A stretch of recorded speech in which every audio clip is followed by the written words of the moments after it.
workshops and lectures.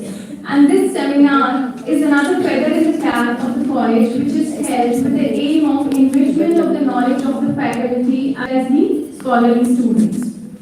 Indian literature has obtained an independent status in the realm of world literature. Wide ranges of themes are dealt within Indian writings, and this literature continues to reflect the Indian culture, tradition, social values, and the lifestyle of the people. This has been possible only due to the proficient translators who prove their method time and again by translating regional literature into English. And Indian literature is not alien to the world, as today's translators use their inner creative urges and knowledge of the regional and English language helps them to master the intricacies of the language in assimilating the hues and flavors of the Indian subcontinent. Indian literature has commended unstinted admiration in both home and abroad. It has carved out a new track, a new vision that is replete with an unswerving faith and hope. When we dive deep into the works of the Indian stalwarts of fiction, we find that these works are not an imitation of the English literary tradition, but highly original and intensely Indian in both theme and spirit. Indian writers, poets, essayists, novelists, and dramatists have been making momentous and considerable contribution to the world literature since pre-independence era. And the past few years have witnessed a gigantic, prospering, and thriving of Indian literature in the translated version.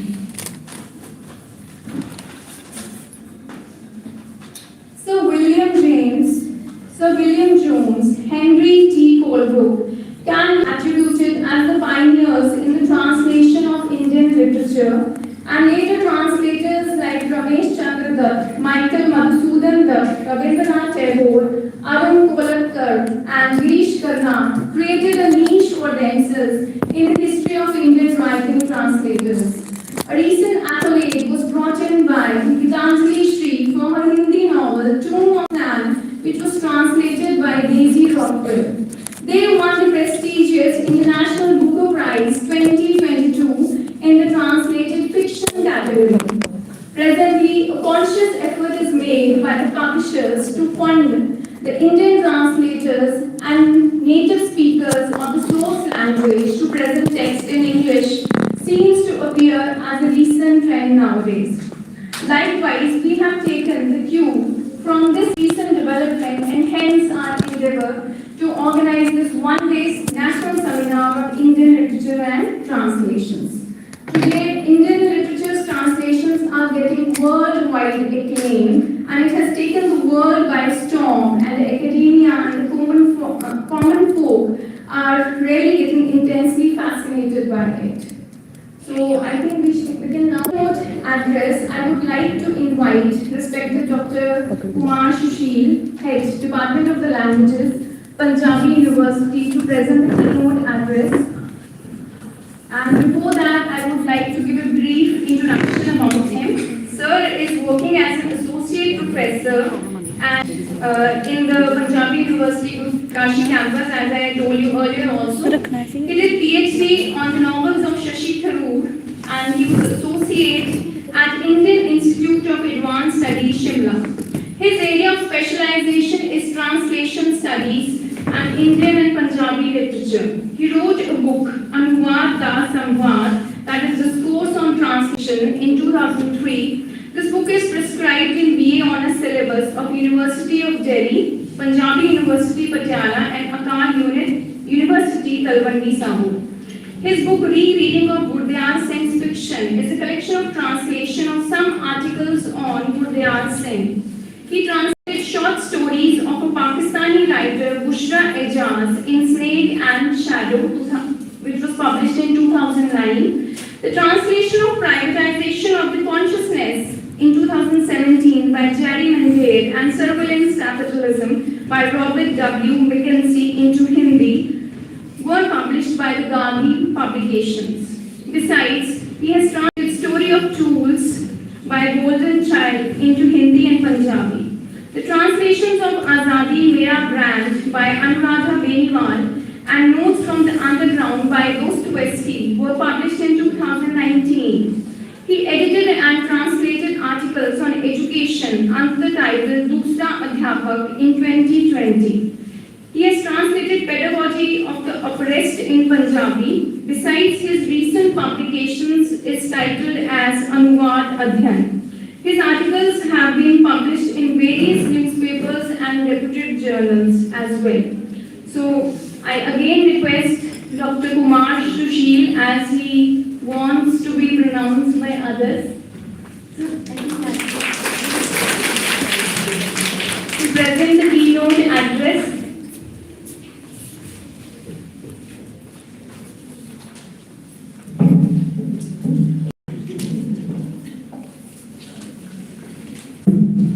Hello,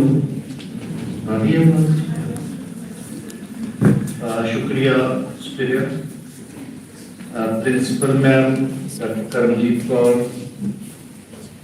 मेरे नाल आए हुए साथी professor Jaspal Singh Jammu university तो, professor Sharma Himachal Pradesh university तो, इस college का सारा कैबिनेट मैंबर स्टाफ, बाहरों आए हुए research scholars, Fred faculty members, होर जेडे रिसर्च स्कॉलर ते प्यारे विद्यार्थियों, सब तो पहला तो मैं शुक्रगुजार हाँ मैडम करमजीत कौर का ते सुपीरियर होरां दा इन्नी वधिया इंट्रोडक्शन दी ते मैंने कीनोट लई भी बुलाया। ये बड़ी बड़ी ऑनर की गल है मेरे लिए। ਇਹਦਾ ਕਾਰਨ ਇਹ ਨਹੀਂ ਕਿ ਮੈਂ ਉਸਦੇ ਕਾਬਿਲ ਹਾਂ, ਇਹਦਾ ਕਾਰਨ ਹੈ ਕਿ ਅਸੀਂ ਪੁਰਾਣੇ ਦੋਸਤ ਹਾਂ ਯੂਨੀਵਰਸਿਟੀ ਦੇ ਟਾਈਮ ਤੋਂ। ਜਸਪਾਲ ਸ਼ਰਮਾ ਜੀ ਤੇ ਮੈਡਮ ਕਰਮਜੀਤ ਅਸੀਂ ਪੁਰਾਣੇ ਟਾਈਮ ਤੋਂ ਜਾਣਦੇ ਹਾਂ ਤੇ ਖਾਸ ਕਰ ਵਿਦਿਆਰਥੀ ਦੋਸਤਾਂ ਵਾਸਤੇ ਮੈਂ ਇਹ ਗੱਲ ਕਹਿ ਰਿਹਾ ਕਿ ਕਿਵੇਂ ਤੁਹਾਡੀਆਂ ਦੋਸਤੀਆਂ ਨੇ ਉਹ ਫਿਰ ਲੰਬੇ ਟਾਈਮ ਲਈ ਜਦੋਂ ਤੁਸੀਂ ਪੜ੍ਹਦੇ ਹੋ ਫਿਰ ਉਹ ਪੂਰੀ ਜ਼ਿੰਦਗੀ ਲਈ ਤੁਹਾਡੀਆਂ ਦੋਸਤੀਆਂ ਬਣ ਜਾਂਦੀਆਂ ਨੇ। ਫਿਰ ਤੁਸੀਂ ਆਪਣੇ ਦੋਸਤਾਂ ਨੂੰ ਕਿਵੇਂ ਪ੍ਰਮੋਟ ਕਰਦੇ ਹੋ, ਉਹਨਾਂ ਨੂੰ ਪਿਆਰ ਕਰਦੇ ਹੋ, ਉਹਨਾਂ ਨੂੰ ਬੁਲਾਉਂਦੇ ਹੋ, ਉਹਨਾਂ ਨੂੰ ਇੱਜ਼ਤ ਦਿੰਦੇ ਹੋ। ਮੈਨੂੰ ਵੀ ਇਸ ਕਰਕੇ ਇੱਥੇ ਬੁਲਾਇਆ ਗਿਆ ਤੇ ਕਿਉਂਕਿ ਮੈਂ ਤੁਹਾਡੇ ਪ੍ਰਿੰਸੀਪਲ ਮੈਮ ਨੂੰ ਬਹੁਤ ਟਾਈਮ ਤੋਂ ਜਾਣਦਾ। ਜਦੋਂ ਅਸੀਂ ਇਕੱਠੇ MA ਕਰਦੇ ਹੁੰਦੇ ਸੀ, ਪੜ੍ਹਦੇ ਸੀ, ਤਾਂ ਉਦੋਂ ਵੀ ਇਹ ਬਹੁਤ ਐਕਟਿਵ ਹੁੰਦੇ ਸੀ ਅਕੈਡਮਿਕ ਕੰਮਾਂ 'ਚ ਵੀ ਤੇ ਦੂਸਰੇ ਜਿਹੜੇ ਕੋ-ਕਰਿਕੂਲਰ ਐਕਟੀਵਿਟੀਜ਼ ਹੁੰਦੀਆਂ ਸੀਗੀਆਂ ਉਹਨਾਂ ਨੂੰ ਤੁਹਾਡੀ ਮੈਨੇਜਮੈਂਟ ਨੇ ਇੱਥੇ ਪ੍ਰਿੰਸੀਪਲ ਅਪਾਇੰਟ ਕੀਤਾ ਤੇ ਮੇਰੇ ਮਨ 'ਚ ਤੁਹਾਡੇ ਕੈਂਪਸ ਪ੍ਰਤੀ, ਤੁਹਾਡੇ ਵਿਦਿਆਰਥੀਆਂ ਪ੍ਰਤੀ ਹੋਰ ਵੀ ਜ਼ਿਆਦਾ ਜਿਹੜੀ ਡੂੰਘੀ ਹੋ ਗਈ ਕਿ ਤੁਸੀਂ ਇੰਨੇ ਚੰਗੇ ਬੰਦੇ ਨੂੰ ਚੂਜ਼ ਕਰਕੇ ਪ੍ਰਿੰਸੀਪਲ ਲਾਇਆ ਤੇ ਇੱਕ ਵਾਰ ਫਿਰ ਬਹੁਤ ਬਹੁਤ ਸ਼ੁਕਰੀਆ। ਤੁਹਾਡੇ ਵਿੱਚ ਵੀ ਵਿਦਿਆਰਥੀਆਂ ਦੇ ਵਿੱਚ ਵੀ, ਕਿਉਂਕਿ ਆਪਾਂ ਲਿਟਰੇਚਰ ਤੇ ਗੱਲ ਕਰਨੀ ਹੈ। ਮਲਿਕਾ ਮਨ ਆਏ ਹੋਏ ਨੇ, ਲਿਖਦੇ ਵੀ ਨੇ ਦੁਨੀਆ ਨਾਲ ਕਿਤਾਬਾਂ, ਉਹ ਅਸੀਂ ਵੀ ਬਹੁਤ ਪਸੰਦ ਕੀਤੀ, ਸਾਡੇ ਵਿਦਿਆਰਥੀਆਂ ਨੇ ਵੀ ਬਹੁਤ ਪਸੰਦ ਕੀਤੀ ਉਹ ਕਿਤਾਬ ਤੇ ਮੈਂ ਵਿਦਿਆਰਥੀਆਂ ਨੂੰ ਵੀ ਇੱਥੇ ਕਹਾਂਗਾ ਕਿ ਮੈਡਮ ਤੋਂ ਜ਼ਰੂਰ ਉਹ ਕਿਤਾਬ ਕਿੱਥੋਂ ਮਿਲਦੀ ਹੈ ਉਸ ਦਾ ਪਤਾ ਲੈ ਕੇ ਤੁਸੀਂ ਵੀ ਉਹ ਕਿਤਾਬ ਪੜ੍ਹਿਓ, ਬਹੁਤ ਚੰਗਾ ਲੱਗੂਗਾ ਤੁਹਾਨੂੰ ਵੀ ਉਹ ਕਿਤਾਬ ਪੜ੍ਹ ਕੇ। ਮੈਡਮ ਨੇ ਗੱਲ ਕੀਤੀ ਸੀ ਸ਼ੁਰੂ ਕਰਨ ਤੋਂ ਕਿ this today is international mother tongue day. ਮੈਂ ਵੀ ਇਸ ਦੇ ਬਾਰੇ ਇੱਕ ਮਦਰ ਟੰਗ ਦੀ ਕੀ ਅਹਿਮੀਅਤ ਹੁੰਦੀ ਹੈ ਇੱਥੋਂ ਆਪਣੀ ਗੱਲ ਸ਼ੁਰੂ ਕਰਕੇ ਫਿਰ ਮੈਂ ਆਪਣੇ ਲੈਕਚਰ ਵੱਲ ਆਉਂਗਾ। ਦੇਖੋ, ਮਦਰ ਟੰਗ ਜੇ ਆਪਾਂ ਕਹੀਏ ਪੰਜਾਬੀ ਜਾਂ ਹਿੰਦੀ ਜਾਂ ਕੋਈ ਵੀ ਇੰਡੀਅਨ ਲੈਂਗੁਏਜ, ਇੰਗਲਿਸ਼ ਵੀ ਆਪਾਂ ਇੰਡੀਅਨ ਲੈਂਗੁਏਜਸ ਹੀ ਮੰਨਦੇ ਹਾਂ। ਕੋਈ ਇਹਦੇ ਵਿੱਚ ਜਦੋਂ ਅਸੀਂ ਮਦਰ ਟੰਗ ਦੀ ਗੱਲ ਕਰਦੇ ਹਾਂ ਤਾਂ ਕੋਈ ਤਾਂ ਇਹ ਨਹੀਂ ਕਿ ਇੱਕ ਲੈਂਗੁਏਜ ਕੋਈ ਵੱਡੀ ਹੁੰਦੀ ਹੈ ਜਾਂ ਛੋਟੀ ਹੁੰਦੀ ਹੈ। ਸਾਰੀਆਂ ਹੀ ਲੈਂਗੁਏਜ ਬਹੁਤ ਚੰਗੀਆਂ ਹੁੰਦੀਆਂ ਨੇ, ਆਪਣੇ ਆਪਣੇ ਜਿਹੜੇ ਲੋਕਲ ਜਗ੍ਹਾ ਨੂੰ ਧਿਆਨ 'ਚ ਰੱਖਦੇ ਹੋਏ ਹਰੇਕ ਲੈਂਗੁਏਜ ਦੀ ਆਪਣੀ ਅਹਿਮੀਅਤ ਹੁੰਦੀ ਹੈ।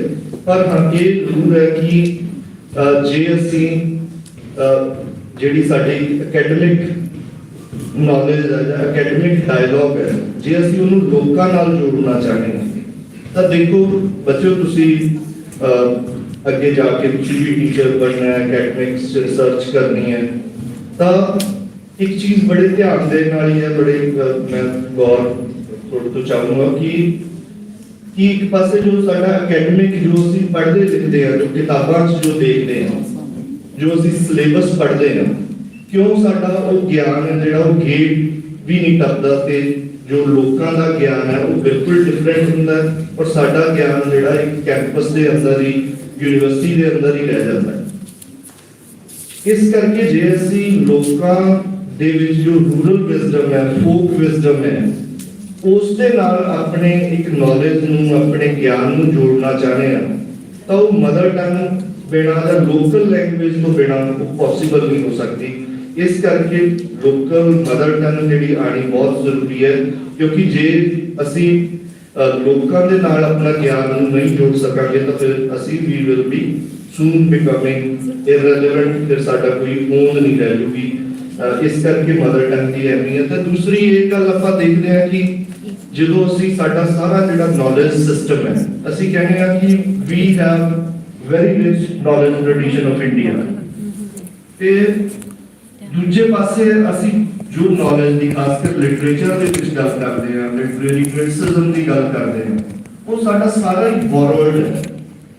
ਉਹ ਸਾਰਾ ਹੀ ਸਾਡਾ, ਚਾਹੇ ਉਹ ਮਾਰਕਸਿਜ਼ਮ ਲਗਾ ਲਓ, ਪੰਜਾਬ ਦੇ ਪਿੰਡ ਦੀ ਸਟੱਡੀ ਕਰ ਰਹੇ ਹੁੰਦੇ ਆ, ਪਰ ਅਸੀਂ ਉਹਦੇ ਉੱਤੇ ਮਾਡਲ ਜਿਹੜਾ ਪੋਲੀਟੀਕਲ ਮਾਡਲ ਅਪਲਾਈ ਕਰ ਰਹੇ ਹੁੰਦੇ ਆ, ਉਹ ਜਿਹੜਾ ਫੋਰਨਰ ਹੁੰਦਾ ਹੈ, ਵਿਦੇਸ਼ੀ ਹੁੰਦਾ ਹੈ। ਇਹ ਕੋਈ ਇਹ ਨਹੀਂ ਕਿ ਸਾਨੂੰ ਕੋਈ ਵਿਦੇਸ਼ੀ ਗਿਆਨ ਤੋਂ ਸਾਨੂੰ ਕੋਈ ਅਸੀਂ ਉਹਦੇ ਨਾਲ ਕੋਈ ਨਫ਼ਰਤ ਨਹੀਂ ਕਰਦੇ। ਬਹੁਤ ਚੰਗੀਆਂ ਗੱਲਾਂ ਨੇ ਮਾਰਕਸਿਜ਼ਮ ਵਿੱਚ ਵੀ, ਬਹੁਤ ਚੰਗੀਆਂ ਗੱਲਾਂ ਨੇ ਪੋਸਟ ਮਾਡਰਨਿਜ਼ਮ ਵਿੱਚ ਵੀ। ਮੈਂ ਸਿਰਫ ਇਹ ਗੱਲ ਤੁਹਾਡੇ ਸਾਹਮਣੇ ਰੱਖਣਾ ਚਾਹੁੰਦਾ ਕਿ ਉਹ ਜਿਹੜਾ ਵੈਸਟਰਨ ਨੌਲੇਜ ਹੈ ਤੇ ਸਾਡੀ ਰਿਚ ਜਿਹੜੀ ਇੰਡੀਅਨ ਟ੍ਰੈਡੀਸ਼ਨਲ ਨੌਲੇਜ ਹੈ, ਅਸੀਂ ਇਹਨਾਂ ਦੋਨਾਂ ਦੇ ਨਾਲ ਕੁਝ ਮਿਕਸ ਕਰਦੇ ਹੋਏ ਇੱਕ ਤੀਸਰਾ ਇੱਕ ਮਾਡਲ ਡਿਵੈਲਪ ਕਰੀਏ, ਕਿਉਂਕਿ ਸਕੂਲ ਆਫ ਥਾਟ ਹੋਣਾ ਬਹੁਤ ਜ਼ਰੂਰੀ ਹੈ। ਭਾਸ਼ਾ ਕੱਲੀ ਲਿਟਰੇਚਰ ਲਿਖਣ ਨਾਲ ਨਹੀਂ ਕੰਮ ਚੱਲਣਾ। ਭਾਸ਼ਾ ਦੇ ਵਿੱਚ ਨੌਲੇਜ ਜਿੰਨਾ ਚਿਰ ਨਹੀਂ, ਗਿਆਨ ਦੀ ਭਾਸ਼ਾ ਜਿੰਨਾ ਚਿਰ ਪੰਜਾਬੀ ਜਾਂ ਕੋਈ ਵੀ ਇੰਡੀਅਨ ਲੈਂਗੁਏਜ ਨਹੀਂ ਬਣੂਗੀ, ਉਹਨਾਂ ਚਿਰ ਉਹ ਲੈਂਗੁਏਜ ਡਿਵੈਲਪ ਨਹੀਂ ਹੋ ਸਕਦੀ।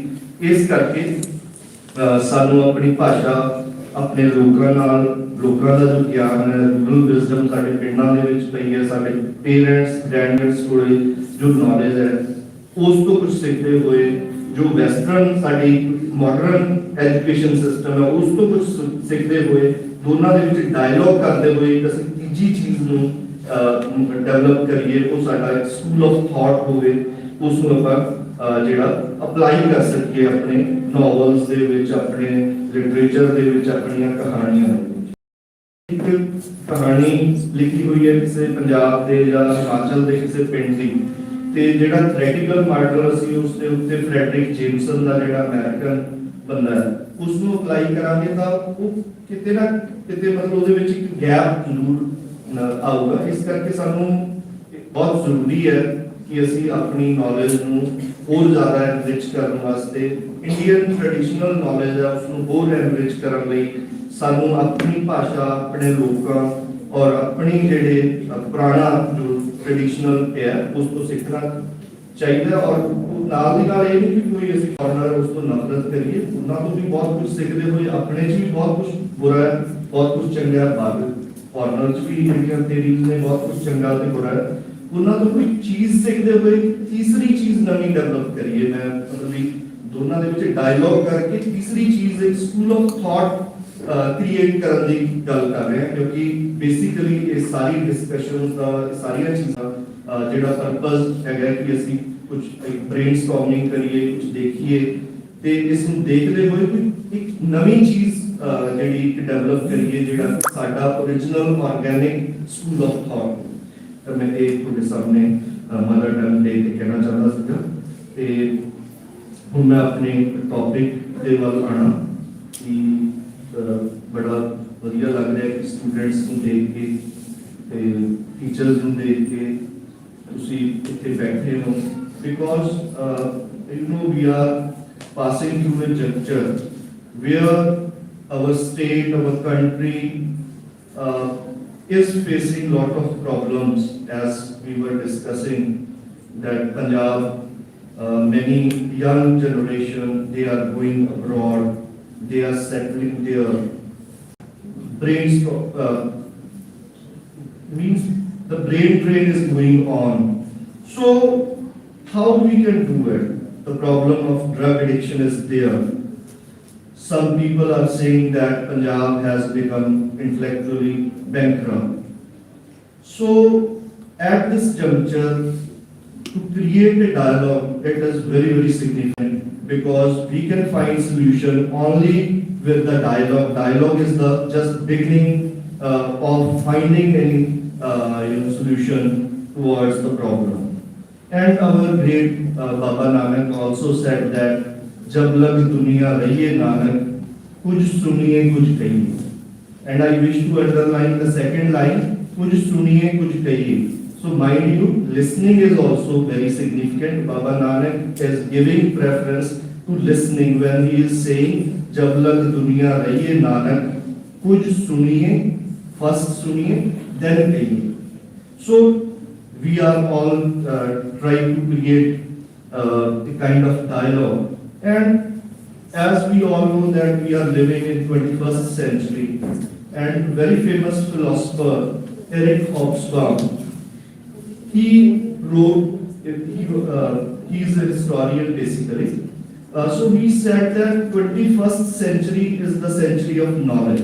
If we have to define the century in one line or in one word, he said that 21st century would be the century of knowledge. And he also defined 20th century in one word, that this is the century of bloodshed, because of lot of world wars, lot of bloodshed, and you all know that. So at this kind of phenomena we are talking, we are discussing, and we are creating dialogue, discussion, and all these things. So it is the best way to find solution and to get knowledge. Knowledge doesn't mean merely information, because many educationists like Jaspal sir, they are saying that we have reduced knowledge to information only. So when I am talking about knowledge, knowledge means begin with information, then knowledge, then wisdom. So to pass through all the three phases. With example, we can understand that, for example, fire. We know that this is fire. So this is a kind of information. When we say fire can be dangerous for us, it can burn us. So this is knowledge. When we say that we can use that fire to cook food, which is very healthy for us, so this is wisdom. So when we are talking about knowledge, it begins with information and reach towards wisdom. So at this point we are talking about literature, and you all know that when we are talking about Indian literature and translation, the first and foremost thing that is required, that is to know, to question that what is literature. So I wish to share with you certain points that what is literature, how we can define it. So dear students, literature, as our very famous Hindi writer, novelist Munshi Premchand, who said that literature is the mirror of society. Means literature is the representation of society, or the literature is the photocopy of society, or expression of society, or mirror of life, or reflection of society. So this is one hypothesis, that literature is reflection of society. But the second hypothesis, which is also very prominent and significant, that is it not only reflects or express, but literature has the power to shape the society.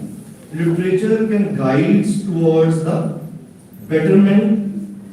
Literature can give us certain insights to live a good, happy, and loveful life. So, in other words, we can say literature is the representation of human behavior, or literature is the artistic record of life, or our famous Sanskrit scholar Bhartrhari, he wrote that Sahitya Sangeet Kala Vahin Sakshat Uch Vishanheen means the person who is not interested in literature, the person who is not interested in music or other kind of arts, that person, according to him, that I doubt whether we can say him human or not, maybe human without tail, or animal without tail, or horns. So literature is this kind of supreme significance is given by our ancient scholars. Or if we see it in Hindi, Sahitya, Sahit means the hit of everybody, means that piece of writing which is in the benefit of everybody, which is not harmful for anyone, rather it is in the hit of everybody. So that is a kind of piece of literature, that it is a kind of document such as poetry, novel, essay, or work of imagination. So what is required in literature? Imagination. Secondly, in our Gurbani also it is written, Sabbe Sanje Baal Sadaya. Koi na disse bahar aa jaye. Sabbe Sanje Baal means the feeling of solidarity for everybody. That is called, and very famous Russian writer Maxim Gorky, who is very famous for his novel Mother, and he said that I consider only that piece of writing as literature if that piece of writing has three things. Number one, critique of state. Number two, critique of regimented religion. Number three, critique of gender. So only that piece, according to him, can be called literature, which polemically critiques, strongly critique state, regimented religion, and gender discrimination. So in other words, if we try to contextualize all these 3 points or Gorky's points in India, we can add one more point. That is critique of state, critique of regimented religion, critique of gender, and number 4, critique of caste system in India. So that piece of writing which is critiquing, which is providing insights, providing understanding and comprehension about all these 4 things, that can be called a piece of literature. So literature has certain characteristics or basic contours, although it is very, very difficult to define or to give set definition to literature, which is not possible, because literature, when we say representation of human behavior, it means human is in motion, matter is in motion. It means literature is also in motion. It is not a centered or a fixed entity. It goes on and on and on. So a fixed definition is not possible. But only certain outline we will try to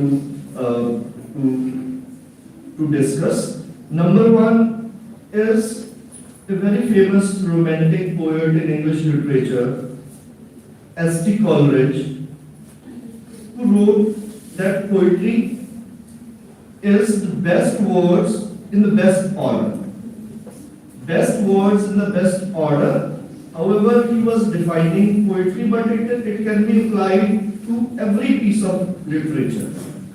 Best words and in best order: style, imagination, and words. Form, proper form, and proper content. So I wish to give the example from a very famous poem, "The Road Not Taken" by Robert Frost. It may be in your syllabus. And he wrote that two roads diverged in a wood. Wood means jungle.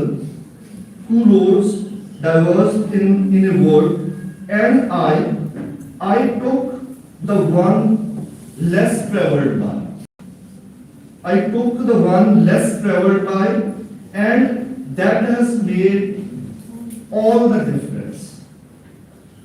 So I wish to keep your attention from the word all, and that has made all the difference. All can be grammatically, the line will be correct if we erase all from the poetry, but he is giving emphasis to all. That has made all the difference. One more example from Punjabi poetry, Professor Puran Singh, Jawan Punjab. In this long poem, there is a line, Punjab na Hindu na Musalman, Punjab sara jinda gurandena. So, I wish to underline here Sara. Punjab jinda gurane naam te bhi kiya ja sakta hai. But to give emphasis on that word, Punjab sara jinda gurane. Sara. Chahe koi every cosmos, jo bhi Punjab, sari cheez jo aage, human and other all. So, see the beauty of the line. Second, you can take the example, one more example from Surjit Patar's poem, "मैं राह ते नहीं तुरदा, तुरदा ना तारा बंदे."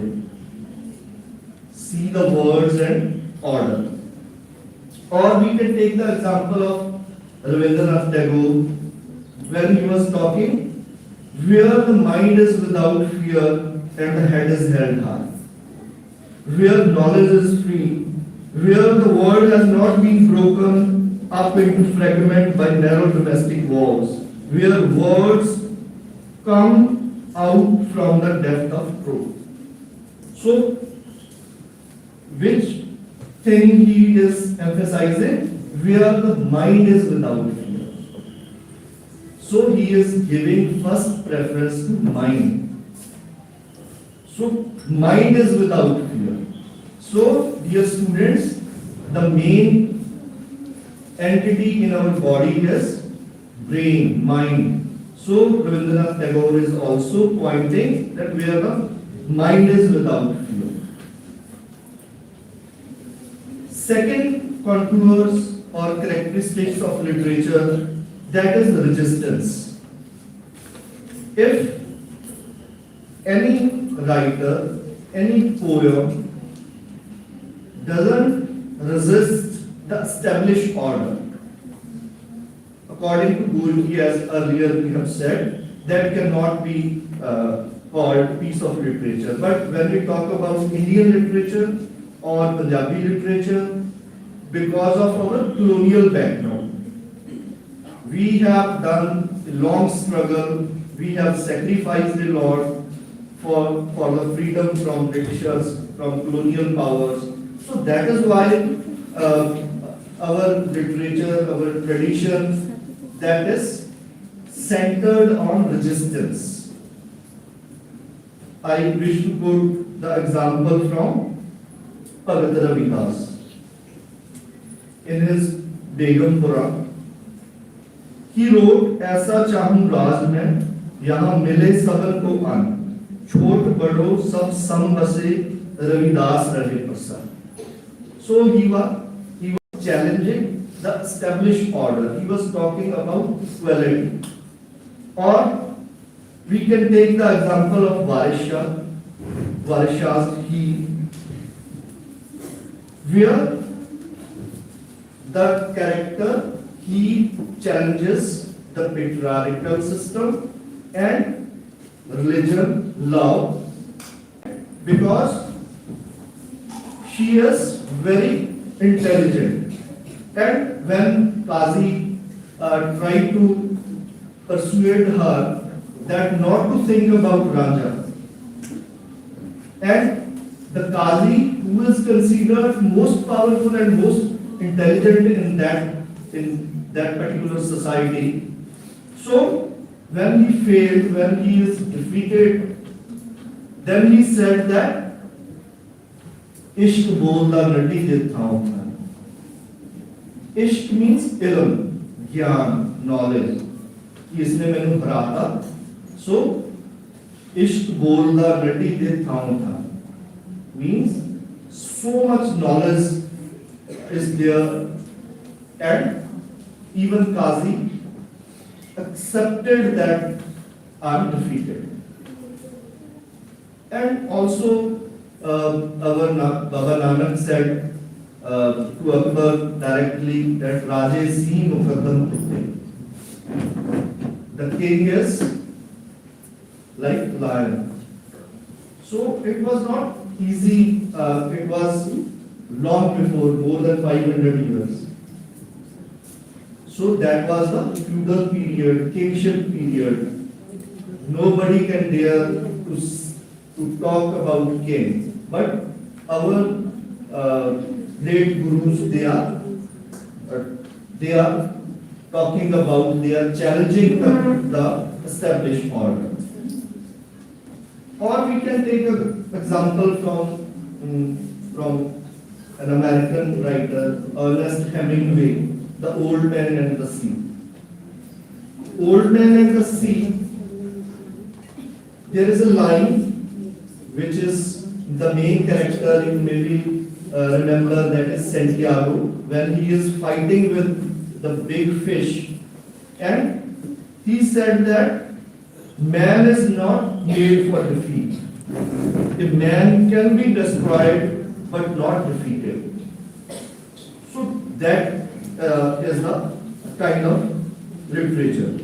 Or our Punjabi poet Avtar Pash, he wrote, मैं कहा मैं तुहाडे नाल कीते कराए ते उगावांगा, बंब सुट दिओ भावें विश्वविद्यालय ते, बना दिओ हर होस्टल नूं मलबे दा ढेर, सुहागा फेर दिओ बेशक साडीआं झुग्गियां ते, मेरा की करोगे, मैं तुहाडे हर कीते कराए ते उगावांगा. So that kind of resistance is required, and we can quote one more Punjabi poet, Lal Singh Dhill. His poem Jaat, how he polemically critiqued caste system of India, and he wrote, मैनू प्यार कर दिए पर जात कुड़िए, मैनू प्यार कर दिए पर जात कुड़िए, साडे सके मुर्दे भी खाते निकला. Or we can take the example of Shiv Kumar Batalvi. You maybe remember his long poem or drama Luna, where he challenged the traditional image of Luna and constructs a new perception about it. And he wrote, पिता जे धी दा रूप हंडावे, लोका वे तेनू लाज ना आवे, जे Luna पूरन नू चावे, चरित्रहीन कवे क्यों जीव जहान. So this kind of challenge is required for a piece of literature or a writer.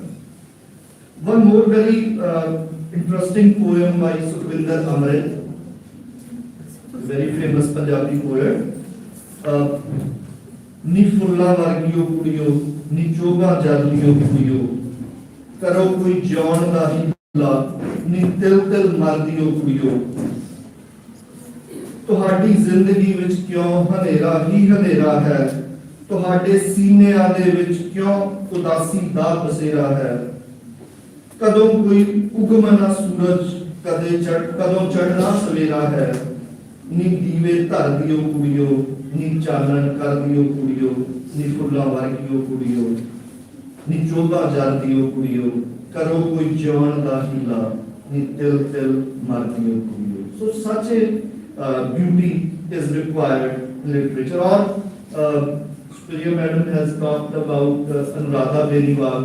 He wrote a book Azadi Mera Pran, and she wrote in this book that about the so-called cultural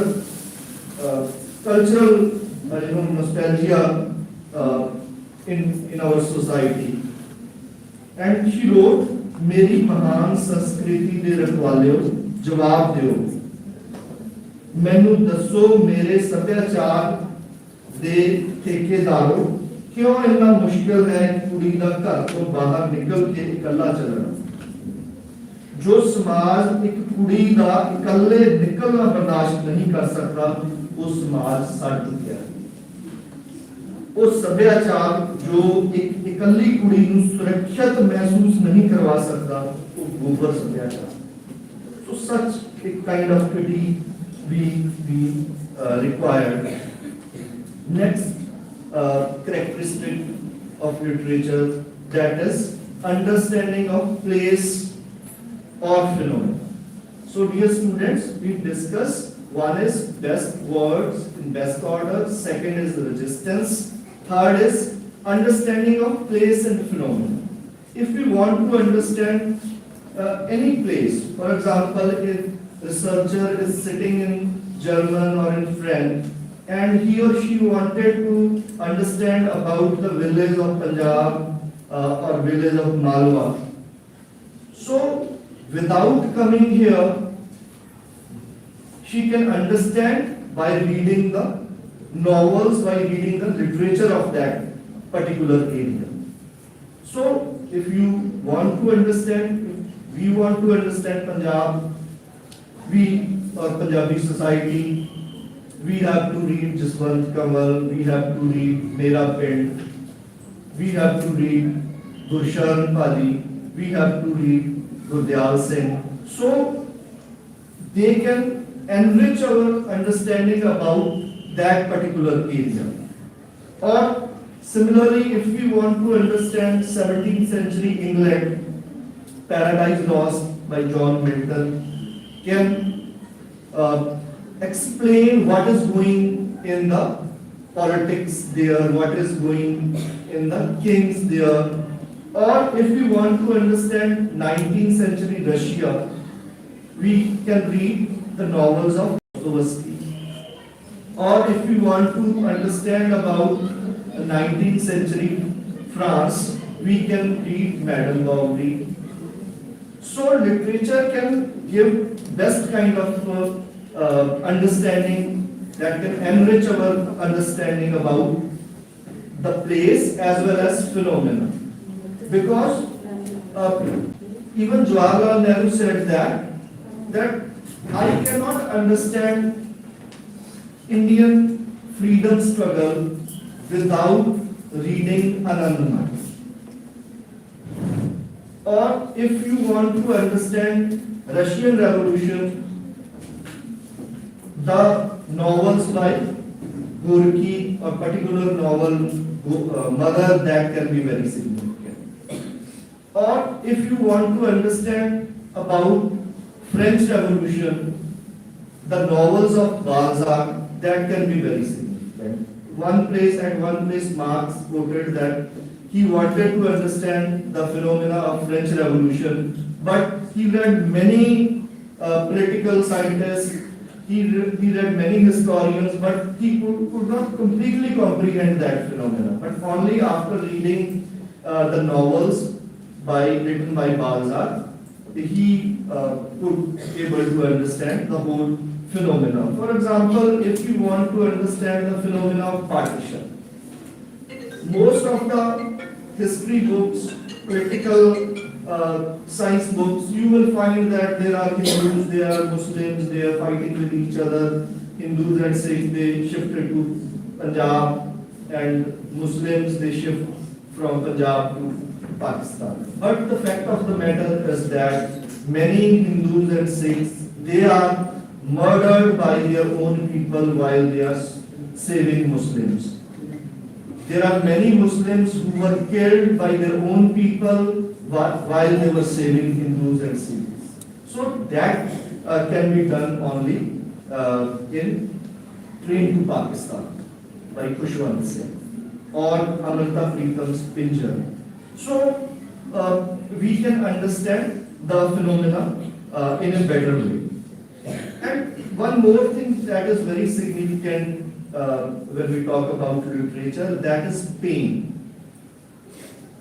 So literature pinpoint the pain of humanity in it.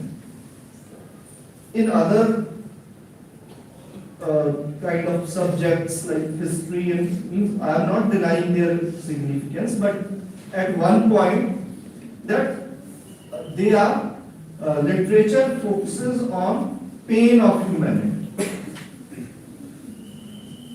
Like if we try to understand a historical kind of fact, like for example, the battle between Maharaja Ranjit Singh or after Ranjit Singh with English people or English army. So you will find when you see the history books by Joseph Cunningham, he wrote that it was not very difficult to defeat the Indian people because they are fighting with each other. They were different kind of people, but same incident is recorded by Jangnama. So he wrote, Shah Muhammad wrote in the Jangnama, that is, राजी बहुत रहंदे मुसलमान हिंदू सिर दोहां ते उत्ते आफाक आई शाह मुहम्मदा विच पंजाब दे जी कोई नहीं सी दूसरी जात आई. So what these lines suggest that Hindus, Muslims, Sikhs, they were living with full solidarity and they fought very unitedly, not divided, but it was the colonial power with their system, education system, cultural bombardment. They, they fix in our mind that we are divided people. So literature focuses on the pain of whole humanity. And another characteristics of literature, that is, literature is futuristic. That is why Aristotle said that poetry is more philosophical than history, because history is the record of certain incidents that are past. But literature talks about the future also. There is a famous saying that Jahan na paunche Ravi, Ravi means Suraj, Jahan na paunche Ravi, wahan paunche Kavi. So literature is futuristic also. There are certain novels, dear students, you can see that is George Orwell's 1984. Basically this novel is written in 1948, but the title of the novel is 1984. He shifted last two figures and he was imagining that what would be happen in 1984 while writing the novel in 48. So that kind of imagination, because the primary purpose of literature is to provide vision to society. And that vision is converted into provision. For example, in Ramayana and Mahabharata, you may see that there are Udan Patolas and so many things. So that was the time when there was no aeroplane and nothing like that. But it is the main point of literature to provide vision. So after that, our scientists, engineers, they work hard on that vision and they converted that imaginary thing into reality. So literature provides a kind of vision, and vision is very significant. Provision is also very significant. We are not denying the the contribution of our scientists and engineers, but vision is very significant. And one more thing, that literary text is more autonomous, timeless. When we read Wordsworth's Lucy poems, and we find that Lucy is like a timeless girl. When I read Lucy poems now, it reminds me of my daughter. When as a young, when I read Lucy poem, so Lucy is something to my mind. It comes like, it may be something like my girlfriend or any kind of good friend. And another very significant thing that literature does is to develop critical thinking. That is also my friend. They are from education field. They time and again said that students they are lacking in critical kind of thinking or consciousness. So literature can provide us with the critical thinking. I wish to make my point with one example, that if I say classroom is the temple of learning. If I ask from you, dear students, what it means that classroom is the temple of learning, you will say that classroom is a very significant place. We learn a lot, we get degrees, and then we get job and education. So that is why it is something sacred, place like temple.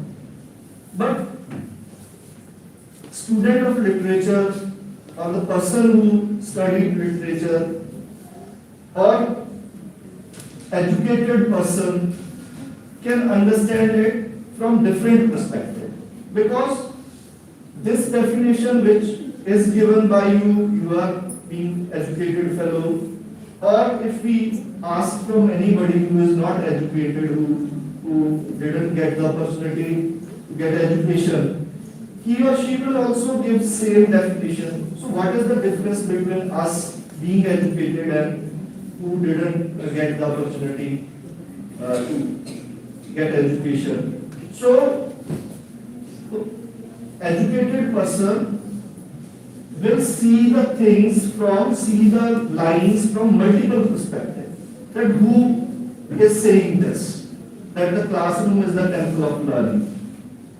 A teacher, your teacher is saying, I am saying, I am a teacher.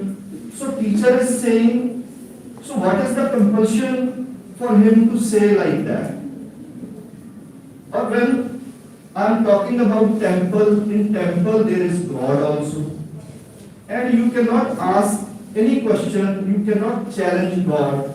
So indirectly, I am saying, your teacher is saying that, do not ask any question from me. You cannot challenge me. This is the temple and I am the God here. So from different perspective, we have to understand the things. That is the prime duty of every educated fellow, and particularly the student of literature. And literature talks about or centered on the dreams. Dreams are what are very, very significant, especially for young people like you. And dream is the central point of literature. We can take the example from a poem, सब तो खतरनाक हुंदा है मुर्दा शांति नाल भर जाना, ना होना तड़पदा सब कुछ सहन कर जाना, घरा तो निकलना काम ते काम तो घर जाना, सब तो खतरनाक हुंदा है साडे सुपनियां दा मरना. Or we can take one, the title is Supansal. Supansal means dream. वो समझते ने मैं खतरनाक औरत था.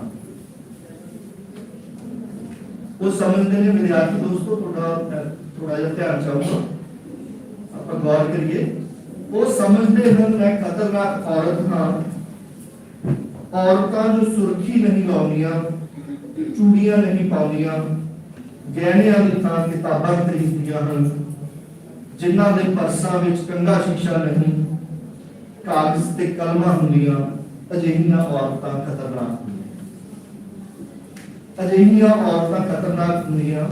ਉਹ ਮੈਨੂੰ ਖਤਰਨਾਕ ਸਮਝ ਮੇਰਾ ਪਿੱਛਾ ਕਰਦੇ, ਮੇਰੇ ਘਰ ਦਾ ਹਰ ਕੋਨਾ ਫਰੋਲਦੇ, ਖਾਲੀ ਹੱਥ ਪਰਤ ਜਾਂਦੇ, ਕਿਤੋਂ ਕੁਝ ਖਤਰਨਾਕ ਨਹੀਂ ਮਿਲਦਾ, ਬਸ ਉਹ ਮੇਰੀਆਂ ਅੱਖਾਂ ਵੱਲ ਵੇਖਣਾ ਭੁੱਲ ਜਾਂਦੇ ਤੇ ਤਲਾਸ਼ੀ ਬਿਨਾਂ ਬਚੀ ਰਹਿੰਦੀ ਹੈ।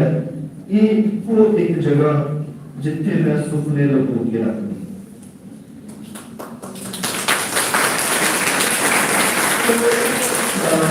In my end, we just outline, try to give 8 or 9 points, different points of contours of literature. One is best words in best order. Second is resistance. Third is understanding of place and phenomena. Number 4, literature as a representation of pain of humanity. Number 5, futuristic. Number 6, autonomous or timeless. Number 7, develop our critical thinking. And number 9, dreams. बस आखिर में मैं कोई गल करके कि विद्यार्थी दोस्तों कि जो आप कोई भी टेक्स्ट में पढ़ते हैं या कोई भी कविता या कोई भी कहानी पढ़ते हैं तो जरूर आप जो उस लेखक की उस पर मेहनत की होंगी उसको जरूर ध्यान से रखिए। और कितना टाइम कितनी मेहनत लगती है, तुसी शायद एक साढ़े टाइम से एक चैप्टर ਹੁੰਦਾ ਸੀ ਸਾਨੂੰ BA ਦੇ ਵਿੱਚ ਟੋਲਸਟਾਇਜ਼ ਹੋਮ। ਉਸ ਦੇ ਵਿੱਚ ਟੋਲਸਟਾਇ ਨੇ ਦੱਸਿਆ ਕਿ ਕਿੰਨਾ ਮੁਸ਼ਕਿਲ ਲੱਗ ਰਿਹਾ ਕਿਉਂਕਿ ਉਸਨੇ ਇੱਕ ਨਾਵਲ ਲਿਖਿਆ ਅੰਨਾ ਕਾਰਨੀਨਾ। ਅੰਨਾ ਕਾਰਨੀਨਾ ਰਸ਼ੀਆ ਦੀ ਸਭ ਤੋਂ ਖੂਬਸੂਰਤ ਕੁੜੀ ਮੰਨੀ ਜਾਂਦੀ ਹੈ, ਸਭ ਤੋਂ ਖੂਬਸੂਰਤ ਕੈਰੈਕਟਰ ਮੰਨਿਆ ਜਾਂਦਾ। ਇਸੇ ਤਰ੍ਹਾਂ ਪੰਜਾਬ ਦਾ ਪੰਜਾਬੀ ਦਾ ਸਭ ਤੋਂ ਖੂਬਸੂਰਤ ਕੈਰੈਕਟਰ ਕੌਣ ਹੈ? ਹੀਰ ਦਾ ਸਭ ਤੋਂ ਖੂਬਸੂਰਤ ਕਹਿੰਦੀ ਹੈ ਨਾ ਜਿਹੜੀ ਜਦੋਂ ਉਹਨੂੰ ਕਾਜ਼ੀ ਨੂੰ ਹਰਾ ਦਿੰਦੀ ਹੈ, ਜਦੋਂ ਕਹਿੰਦੀ ਵੀ ਨਹੀਂ ਤੂੰ ਗਾਂਜੇ ਤੋਂ ਪਿੱਛੇ ਹਟ ਜਾ, ਉਹ ਕੀ ਕਹਿੰਦੀ ਹੈ ਬਾਰੇ ਸ਼ਾਹ ਨਾ ਮੁੜਾਂਗੇ ਗਾਂਜੇ ਨੇ ਤੋਂ ਭਾਵੇਂ ਬਾਪ ਦੇ ਬਾਪ ਦਾ ਬਾਪ। ਇੱਕ ਕੁੜੀ ਨੇ ਉਨੀ ਪ੍ਰਾਣੀ ਗੱਲ ਕੀ ਇਸ ਕਰਕੇ ਉਹ ਕੁੜੀ ਖੂਬਸੂਰਤ ਦਾ ਮਤਲਬ ਕਿ ਖੂਬਸੂਰਤ ਦਾ ਮਤਲਬ ਕਿੰਨਾ ਨੌਲੇਜ ਹੈ, ਕਿੰਨਾ ਗਿਆਨ ਹੈ। ਇਸੇ ਤਰ੍ਹਾਂ ਜਿਹੜੀ ਸੰਸਕ੍ਰਿਤ ਦੇ ਵਿੱਚ ਸਭ ਤੋਂ ਖੂਬਸੂਰਤ ਕੈਰੈਕਟਰ ਮੰਨਿਆ ਜਾਂਦਾ ਉਹ ਦਮਯੰਤੀ ਮੰਨਿਆ ਜਾਂਦਾ। ਦਮਯੰਤੀ ਨੂੰ ਜਦੋਂ ਨਾਲ ਜਿਹੜਾ ਰਾਜਾ ਹੁੰਦਾ ਪਹਿਲੀ ਵਾਰ ਦੇਖਦਾ ਹੈ ਡਰਾਮਾ ਦੇ ਵਿੱਚ ਤਾਂ ਉਹ ਕੀ ਕਹਿੰਦਾ, ਉਹ ਇਸਵੀ ਪੂਰਵ ਦੀ ਗੱਲ ਹੈ, ਉਹ ਕਹਿੰਦਾ ਕਿ ਮੁਝੇ ਮੋਕਸ਼ ਮਿਲੇਗਾ। ਮੋਕਸ਼ ਬੜਾ ਪੰਗਾ ਹੁੰਦਾ ਸੀਗਾ ਮੁੰਡੇ ਦਾ, ਉਦੋਂ ਮੋਕਸ਼ ਬਹੁਤ ਵੱਡੀ ਚੀਜ਼ ਹੁੰਦੀ ਸੀ, ਤਾਂ ਉਹ ਦੇਖ ਇੱਕ ਵਾਰ ਕਹਿੰਦਾ ਮੋਕਸ਼ ਮਿਲ ਗਿਆ ਤਾਂ ਉਹ ਸਭ ਤੋਂ ਖੂਬਸੂਰਤ। ਇਸੇ ਤਰ੍ਹਾਂ ਗ੍ਰੀਕ ਲਿਟਰੇਚਰ ਦੇ ਵਿੱਚ ਸਭ ਤੋਂ ਖੂਬਸੂਰਤ ਕੈਰੈਕਟਰ ਹੈ ਜਿਹੜਾ ਉਹ ਹੈਲਨ ਨੂੰ ਮੰਨਿਆ ਜਾਂਦਾ। ਇੰਗਲਿਸ਼ ਦੇ ਵਿੱਚ ਸਭ ਤੋਂ ਖੂਬਸੂਰਤ ਕੈਰੈਕਟਰ ਹੈ ਜਿਹੜਾ ਉਹ ਕਲਾਈਪੈਕਟਰ ਨੂੰ ਮੰਨਿਆ ਜਾਂਦਾ। ਚਲੋ ਤਾਂ ਆਪਾਂ ਡਿਟੇਲ ਸੀ ਜਾਂਦੇ, ਬਸ ਉਸ ਤੇ ਆ ਕੇ ਮੈਂ ਆਪਣੀ ਗੱਲ ਖਤਮ ਕਰਦਾ ਕਿ ਜਦੋਂ ਲੋਕਾਂ ਨੇ ਪੁੱਛਿਆ ਉਹ ਮੈਂ ਚੈਪਟਰ ਦੀ ਗੱਲ ਕਰ ਰਿਹਾ ਸੀ, ਉਸ ਚੈਪਟਰ ਦੇ ਵਿੱਚ ਜ਼ਿਕਰ ਆਉਂਦਾ ਕਿ ਜਿਹੜਾ ਟੋਲਸਟਾਏ ਦਾ ਸਾਰਾ ਸਮਾਨ ਸਾਂਭ ਕੇ ਰੱਖਿਆ ਹੋਇਆ, ਉਹਦੇ ਵਿੱਚ ਉਹਦੀਆਂ ਦੋ ਜਿਹੜੀਆਂ ਔਰਗੀਆਂ ਵੀ ਨੇ ਉਹਦੀਆਂ ਤੱਕ ਹੁੰਦੀਆਂ ਸੀ, ਉਹ ਵੀ ਸਾਂਭ ਕੇ ਰੱਖੀਆਂ ਹੁੰਦੀਆਂ ਨੇ। ਤਾਂ ਉਹ ਆਪਣੀ ਬਾਇਓਗ੍ਰਾਫੀ ਦੇ ਵਿੱਚ ਕਿਸੇ ਨੇ ਪੁੱਛਿਆ ਤੁਹਾਡੇ ਵਰਗੇ ਸਟੂਡੈਂਟਸ ਗਏ ਉਹਦੇ ਕੋਲ ਪੁੱਛਿਆ ਤੁਸੀਂ ਇੰਨੀ ਸੋਹਣੀ ਕੁੜੀ ਬਾਰੇ ਕਿਵੇਂ ਉਸ ਨੂੰ ਕੰਸਟਰਕਟ ਕਰਨਾ, ਕਿੰਨਾ ਟਾਈਮ ਲੱਗਿਆ ਤੁਹਾਨੂੰ ਇਸ ਨੂੰ ਲਿਖਣ ਦਾ? ਉਹ ਕਹਿੰਦਾ ਨਹੀਂ ਟਾਈਮ ਤਾਂ ਥੋੜਾ ਲੱਗਿਆ। ਉਹ ਕਹਿੰਦੇ ਫਿਰ ਵੀ ਕਿੰਨਾ, ਜਿਵੇਂ ਬੱਚੇ ਜਿੱਦ ਕਰਨ ਲੱਗ ਜਾਂਦੇ ਨੇ ਤਾਂ ਉਹਨੇ ਦੱਸਿਆ ਕਿ 20 ਸਾਲ ਤਾਂ ਮੈਂ ਇਸ ਕਰੈਕਟਰ ਬਾਰੇ ਸੋਚਿਆ। ਮਤਲਬ ਸੋਚਿਆ ਕਿਵੇਂ, ਇਸ ਐਨੀ ਸੋਚਿਆ ਨਾਲ ਕੁਝ ਹੋਰ ਵੀ ਕਰਦਾ ਰਿਹਾ। ਉਹਦੇ ਵਿੱਚ ਜਿਹੜਾ ਜੇਕਰ ਆਪਾਂ ਦੀ ਬਾਇਓਗ੍ਰਾਫੀ ਦੇ ਵਿੱਚ ਉਹਦੀਆਂ ਲੱਤਾਂ ਕਿਵੇਂ ਟੁੱਟੀਆਂ ਸੀ ਉਹ ਕਹਿੰਦਾ ਵੀ ਇੱਕ ਵਾਰ ਮੈਂ ਜਿਹੜਾ ਦੂਜੀ ਮੰਜ਼ਿਲ ਦੇ ਉੱਪਰ ਚੜ ਰਿਹਾ ਸੀ ਪੌੜੀਆਂ ਤੋਂ ਤੇ ਔਰਤ ਸੀ ਕਹਿੰਦਾ ਉਹ ਆਈ ਉਹ ਬਹੁਤ ਮਤਲਬ ਵੀ ਉਹਦੀ ਚਾਲ ਮੈਨੂੰ ਠੀਕ ਨਹੀਂ ਲੱਗੀ ਕਹਿੰਦਾ ਵੀ ਉਹ ਮੈਂ ਪਾਸੇ ਹੁੰਦਾ ਜਦੋਂ ਪੌੜੀਆਂ ਤੋਂ ਜਿਹੜੇ ਆਈ ਪਾਸੇ ਹੁੰਦਾ ਤੇ ਮੈਂ ਪੌੜੀਆਂ ਤੋਂ ਥੱਲੇ ਛਾਲ ਮਾਰੀ ਕਿਉਂ ਬਾਅਦ ਚੋਂ ਸਾਰੇ ਲੋਕਾਂ ਨੇ ਕਿਹਾ ਵੀ ਬੇਟਾ ਵੱਡਾ ਰਾਈਟਰ ਹੈ ਤੇ ਲੱਤਾਂ ਟੁੱਟ ਗਈਆਂ ਤੇ ਮਰੀ ਜਾਂਦਾ ਤੈਨੂੰ ਤੋਂ ਦੇਖਿਆ ਉਹ ਕਹਿੰਦਾ ਵੀ ਨਹੀਂ ਥੋੜੀ ਘੱਟ ਜਗ੍ਹਾ ਸੀ ਜਦੋਂ 3 ਜਣੇ ਨਹੀਂ ਕਰ ਸਕਦੇ ਉਹ ਕਹਿੰਦਾ ਮੁੱਖ ਬੰਦਾ ਜਦ ਕੋਈ ਨਹੀਂ ਸੀ ਔਰਤ ਕਾਲੀ ਸੀ ਉਹ ਗਾਣਾ ਗਾਉਂਦੀ ਤੇ ਇਹਨੂੰ ਜਾਂਦਾ ਸੀ ਕਹਿੰਦਾ ਨਹੀਂ ਤੁਹਾਨੂੰ ਨਹੀਂ ਨਾ ਦੇਖਿਆ ਮੇਰੇ ਨਾਲ ਮੇਰੀ ਗੱਲ ਨਾ ਵੀ ਜੇ ਮੈਂ ਨਹੀਂ ਚਾਹੁੰਦਾ ਸੀ ਕਿ ਉਹ ਅੰਨਾ ਦੇ ਉੱਪਰ ਪਛਾਣ ਨੂੰ ਬਦਲੇ ਇਸ ਕਰਕੇ ਜਦੋਂ ਮੈਂ ਸੋਚਿਆ ਕਿ ਚਲੋ ਆਪਾਂ ਥੱਲੇ ਛਾਲ ਮਾਰ ਦਿੰਦੇ ਹਾਂ ਪਾਛਲੀ ਦਾ ਤੁਹਾਨੂੰ ਦੇਖਣਾ ਫਿਰ ਮੈਂ 8 ਸਾਲ 20 ਸਾਲ ਉਸ ਦੇ ਬਾਰੇ ਸੋਚਿਆ 8 ਸਾਲ ਮੈਂ ਸੋਚ ਕੇ ਲਾਏ ਤੇ ਇਸ ਕਰਕੇ ਜਦੋਂ ਵੀ ਆਪਾਂ ਟੈਕਸਟ ਪੜ੍ਹਦੇ ਹਾਂ ਉਹ ਐਮਪੀ ਕਰੀ ਪਰ ਇਹ ਕੰਮ ਨਾ ਚੱਲਦੀ ਉਸ ਦੀ ਪੂਰੀ ਟੈਕਸਟ ਪੜ੍ਹੀਏ ਤੇ ਉਸ ਨੂੰ ਸਮਝਣ ਦੀ ਕੋਸ਼ਿਸ਼ ਕਰੀਏ ਇੱਕ ਵਾਰ ਫਿਰ ਤੁਹਾਡਾ ਸਾਰਿਆਂ ਨਾਲ ਖਾਸ ਕਰ ਪ੍ਰਿੰਸੀਪਲ ਮੈਡਮ ਦਾ ਰਸਤੇ ਵਿੱਚ ਕੋਈ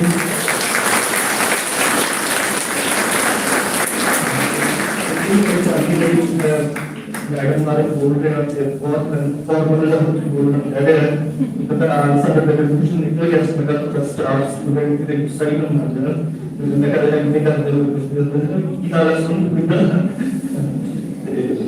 पर फिर भी बहुत चंगा लग गया दोस्तान आई क्रिकेट कोच का उसी में विद्यार्थी तो उनको काफी बना के रखो कि जसपाल सर ने बहुत सीनियर ने प्रोफेसर ने पर ये भी लग जाए नहीं आप अपने खुशी को अपना की कमांगे उन्होंने कमांगे हमारे में क्या ये असली करता है ये बोलते सारे आगे स्पीच स्टाफ ने टीचर्स मानते हैं स्कूल आए हुए रहते मुझे इन्होंने किताब पढ़े बहुत जबरदस्त है दुनिया सामने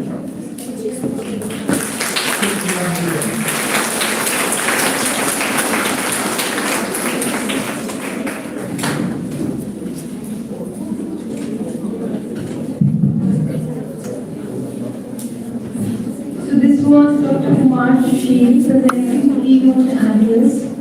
Sir has actually elucidated that how literature can shape up the society, and I also feel that whenever we dive into the real world, our mood is automatically lifted up and we find ourselves traveling with the characters in the book concerned. So I hope all of you agree with me on this. And now next we have Dr. Surendra Kumar.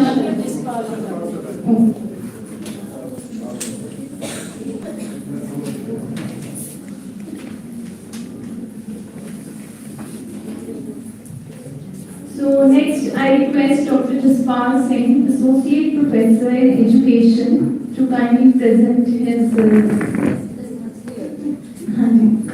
So I would like to give a brief introduction about him. He is Associate Professor in Education. He is the coordinator of BA program, Director of Distance Education from the University of Jammu. He is the President of Council for Teacher Education Foundation, Jammu and Kashmir chapter. He is a member of various committees and the editorial board of multidisciplinary journal in the University of Jammu again. Sir has a double doctorate in education and Hindi. He has published 8 books and written study material for BA, MA and BA classes. He has also written poetry and articles in various national newspapers and journals. Sir has been a member of various administrative posts and worked as Joint Secretary in Jammu University Teacher Association. He has so far supervised 8 PhD students, 19 MPhil students, and 4 others are enrolled under him for the PhD program. He has been a part of 8 international seminars and conferences, 50 national and 2 state level workshops and conferences. He has been Dr. M.R. Sharma Prize for clinching the first position in MA Hindi in Punjab University, Chandigarh. A special honor was also given to him by Sahitya Sabha Lakhewali Muktsar. The list of his achievements is very long, but I have tried to abridge his achievements and his merits in few words here. So, again, sir, I request you.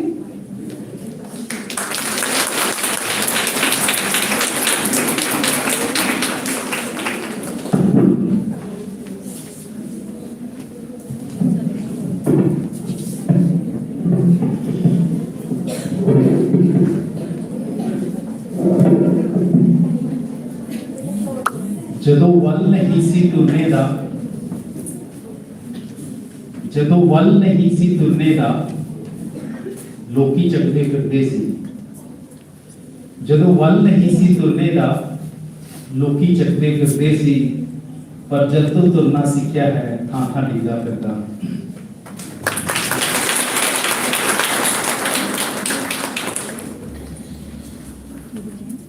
ਮੰਚ ਤੇ ਸਜੇ ਹੋਏ ਸਾਰੇ ਹੀ ਪਿਆਰੇ ਮਿੱਤਰ ਜਿਨ੍ਹਾਂ ਵਿੱਚੋਂ ਪਹਿਲੇ ਤੁਹਾਡੇ ਕਾਲਜ ਦੇ ਪ੍ਰਿੰਸੀਪਲ ਜਿੱਦਾਂ ਕਿ ਪਹਿਲੇ ਕਿਹਾ ਗਿਆ ਹੈ ਕਿ ਅਸੀਂ ਸਾਰੇ ਦੋਸਤ ਹਾਂ ਪੰਜਾਬ ਯੂਨੀਵਰਸਿਟੀ ਤੋਂ ਚੱਲਦੇ ਤੇ ਪੂਰੇ ਹਿੰਦੁਸਤਾਨ ਕਿਤੇ ਬਿਖਰੇ ਹੋਏ ਆ ਮੈਂ ਜੰਮੂ ਬਿਖਰਿਆ ਪਿਆ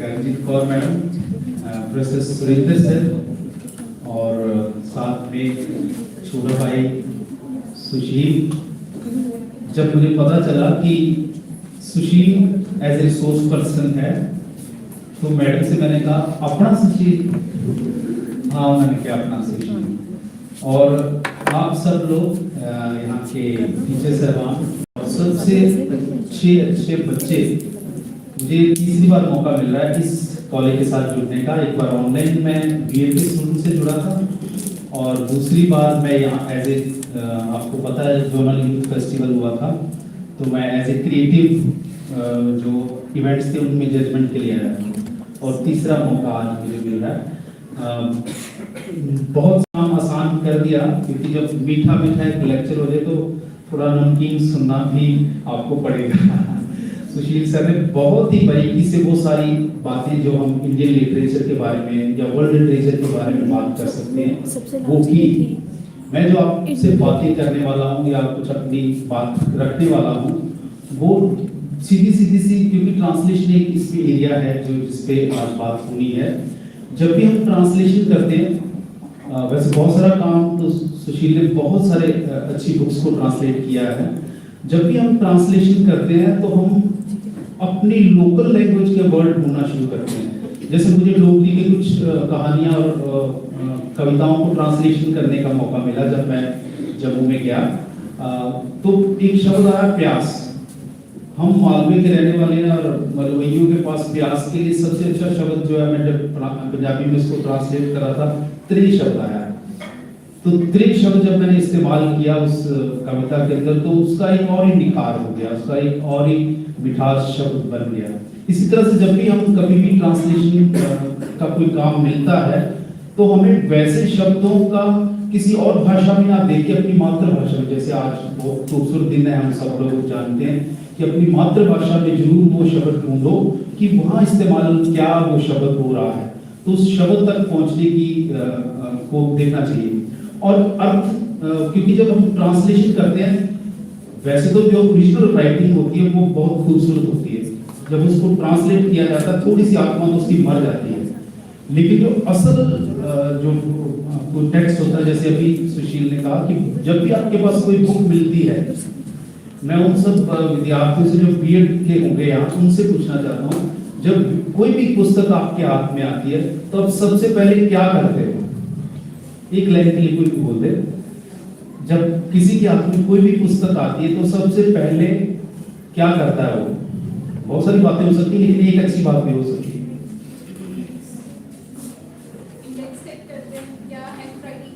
हाँ बहुत सारे क्योंकि बुक हाथ में आई है जब हम स्कूल में पास आउट होते थे 6th से 7th में जाते थे 7th में हम फटाफट बुक को लेते थे और फटाफट सारी बुक्स में देख लेते थे क्या है इसके अंदर क्या फोटो है क्या कहानी है क्या निबंध है क्या कविता है क्या कुछ है लेकिन सबसे अच्छी बात होती है एक ना मंडली होती है जो किताब बनाती है ना, और वो एक्सपर्ट लोग होते हैं, वो शुरू के पेजेस में उस मंडली के जो निर्णायक रहे थे या जिसको हम एडिटर बोलते हैं, मेन एडिटर रहा था, उसने पूरी बुक को ना विजुलाइज किया होता है कि ये इस बुक के अंदर है।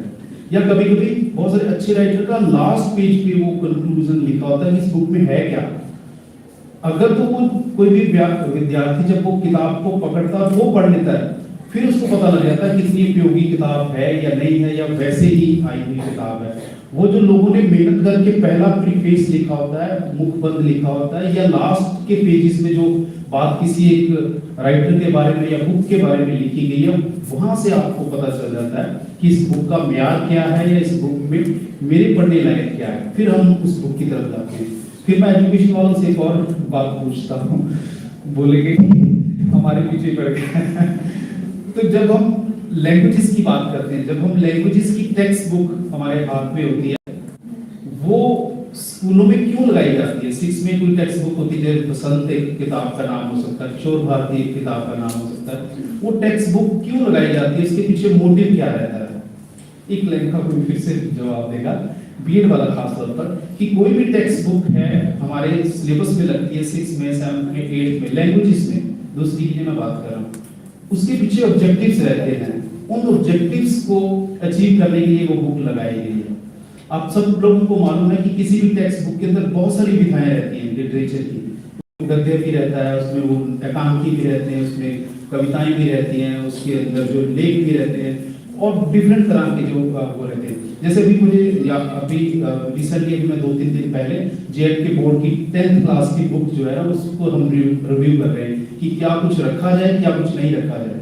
क्योंकि हम सब लोग जानते हैं कि एज ग्रुप है, उस एज ग्रुप के हिसाब से चैप्टर होने चाहिए। ये ना हो कि 6 वाले बच्चे को आप 9 जैसा मटेरियल थ्रोस के रखो और फिर वो बहुत मुश्किल हो जाए।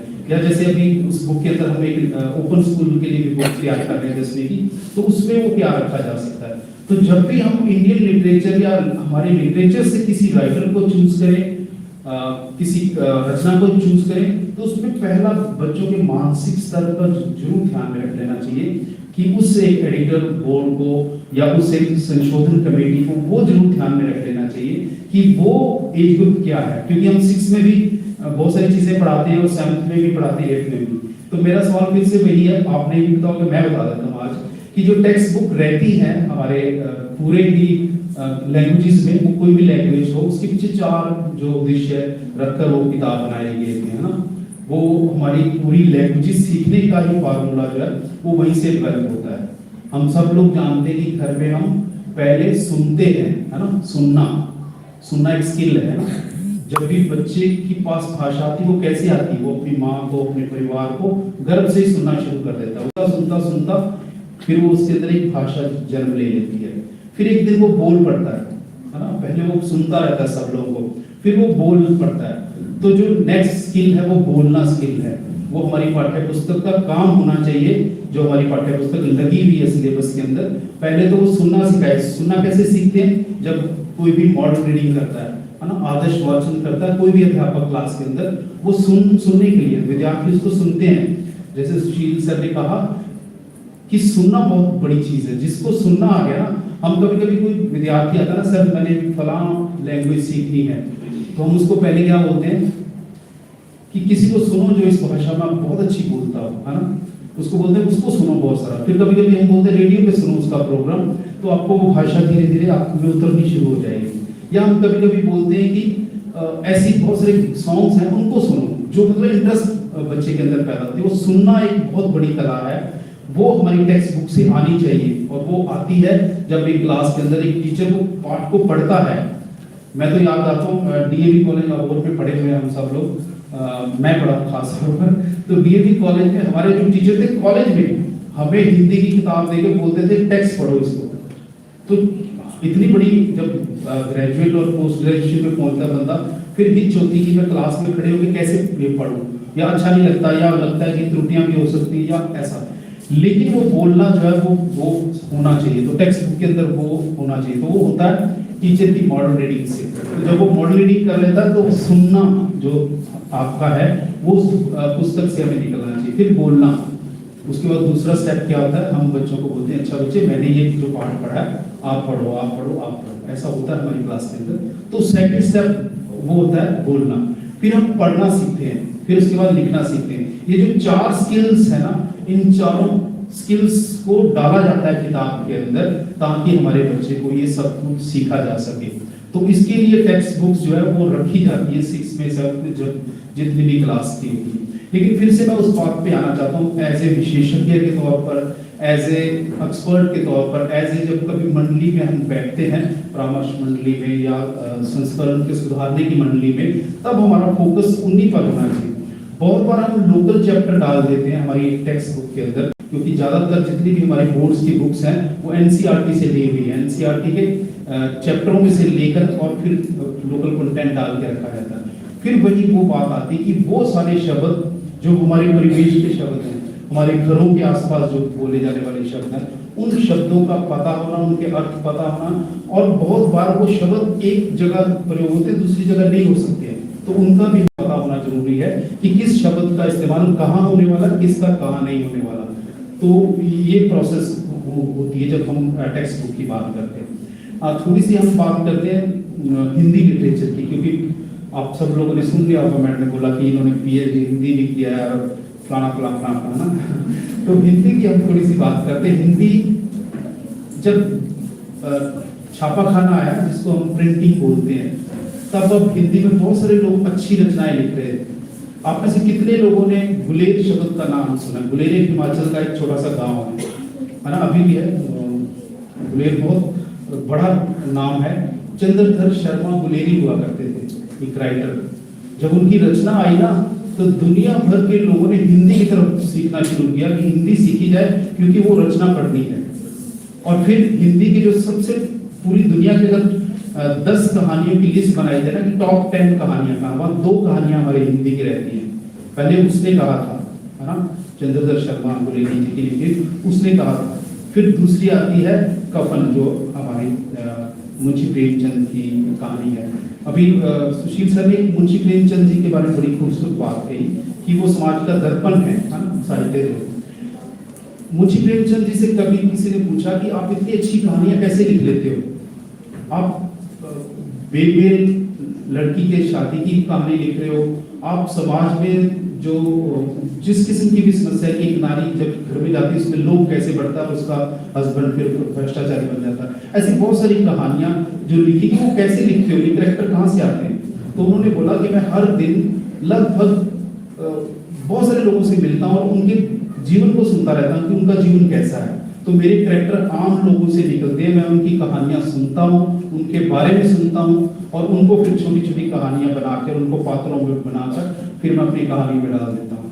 तो लिटरेचर पैदा हमारी समाज से ही होता है, हमारे समाज के आसपास ही कहीं ना कहीं होता है, बस उसको हमने एक एंगल देना होता है। जैसे समझाया गया ना कि साहित्य हित करने वाली बात होनी चाहिए, तो उस कहानी का हो सकता है बहुत बुरा पक्ष भी रहा हो, लेकिन उस बुरे पक्ष में से हम समाज के लिए क्या एक अच्छी बात निकालने वाले, वो कहानी फिर कहानी बन जाती है। वैसे तो सपाट न्यूज की तरह सब चीजें होती हैं, कभी कभी हमें लगता है कि ऐसे ही ये बात है तो वो हो जाती है, लेकिन वो कहानी तब कहानी बन जाती है जब उसमें एक अंत या कहीं एक सुखद पल या कोई एक प्रेरणा या एक दिशा मिल जाती है, तो वो फिर कहानी बन जाती है। पहले वो सिंपल सी एक बात रही होती है, किसी के घर का झगड़ा हो सकता है, किसी के भाइयों में से 2 भाई पढ़े और एक भाई खेती करने रहेगा, उसमें से कोई एक बात क्या बनी बाद में जो लोगों को मोटिवेट करेगी, लोगों को और दिशा की तरफ लेके जाएगी, वो फिर साहित्य का रूप बन जाता है, साहित्य उससे पैदा होता है।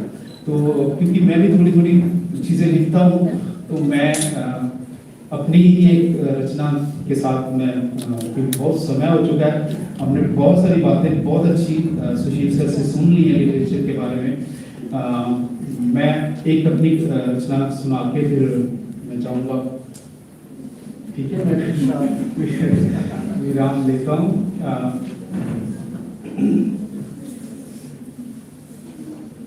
पंजाबी में सुनाता हूँ, हिंदी भी लिखता हूँ लेकिन पंजाबी में सुनाता हूँ।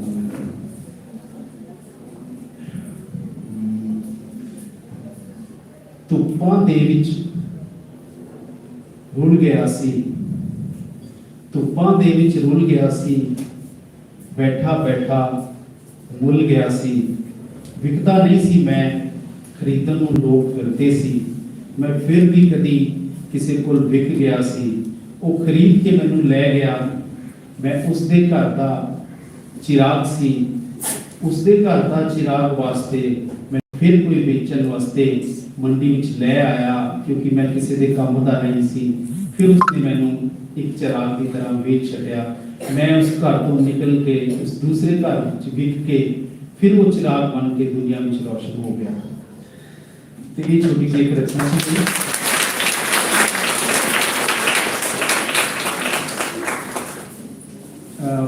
थोड़ी सी बातें मैं और कर लेता हूँ, लिटरेचर और ट्रांसलेशन और इन सब की बातें, क्योंकि जब आप ट्रांसलेशन करते हो किसी भी रचना को, कहानी को या किसी कविता को, तो आप चाहते हो कि वो जो मेन राइटर है वो कहीं छुप ना जाए, जिसकी वो रचना लिखी हुई है, तो उसको मरने ना देना भी एक ट्रांसलेटर का काम होना चाहिए कि वो व्यक्ति नजर आए। बहुत बार जब हम किसी रचना को ट्रांसलेशन कर देते हैं, जब ओरिजिनल वो व्यक्ति कभी पढ़ता है या सुनता है, अगर तो वो म्यार वाली रही होती तो फिर उसको प्रसन्नता होती है, नहीं तो फिर जैसे हम बहुत सारे नाटक प्ले किया करते थे, तो जब नाटक को ट्रांसलेशन कर देते हैं पंजाबी से हिंदी या हिंदी से पंजाबी में, और जब उसको मंचित करते हैं, तो कभी कभी तो जैसे शिमला में हम एक बार नाटक खेलने गए all India dance and drama competition में, तो हमने एक नाटक ऐसा भी होता है वो ट्रांसलेशन किया हुआ था, पंजाबी से हिंदी में वो हमने किया। तो वो जो मूल लेखक थे वो शिमला आए हुए थे, उन्होंने वैसे तो हमारा प्ले वो फर्स्ट आया था, लेकिन उन्होंने जैसे ही प्ले खत्म हुआ ऊपर आए स्टेज पर और हमें गाली देना शुरू की कि जो मैंने जो थॉट से लिखा था, हमने उसको पूरा कॉमेडी बना दिया था उस नाटक को, जबकि उसने थोड़ा सीरियस लेके लिखा गया था कि ऐसा भी होता है समाज में, ऐसा होता है। हमने उसको पूरा कॉमेडी बना दिया था अपने स्टाइल से, उसको ट्रांसलेशन करके। जब हम इम्प्रोवाइज करते और ट्रांसलेशन करते, तो मूल रचना जो है वो रचनाकार की आत्मा नहीं मरनी चाहिए, वो जरूर ध्यान में रखा जाना चाहिए जब भी हम कोई ट्रांसलेशन करते हैं। शुक्रिया दोस्तों। एक शेर मैं आप सब लोगों से कह के जाता हूँ। मेरा ज़मीन ही बहुत है मुझे सजा के लिए। आप सब लड़कियों को तो लोग हर रोज बोलते होंगे ये मत करो, वो मत करो, वो मत करो, है ना, या दोस्त भी आपके बोलते रहते होंगे, तो लेकिन उन सब दोस्तों के लिए एक शेर है ना, मेरा ज़मीन ही बहुत है मुझे सजा के लिए, तू दोस्त है तो नसीहत ना कर खुदा के लिए। शुक्रिया।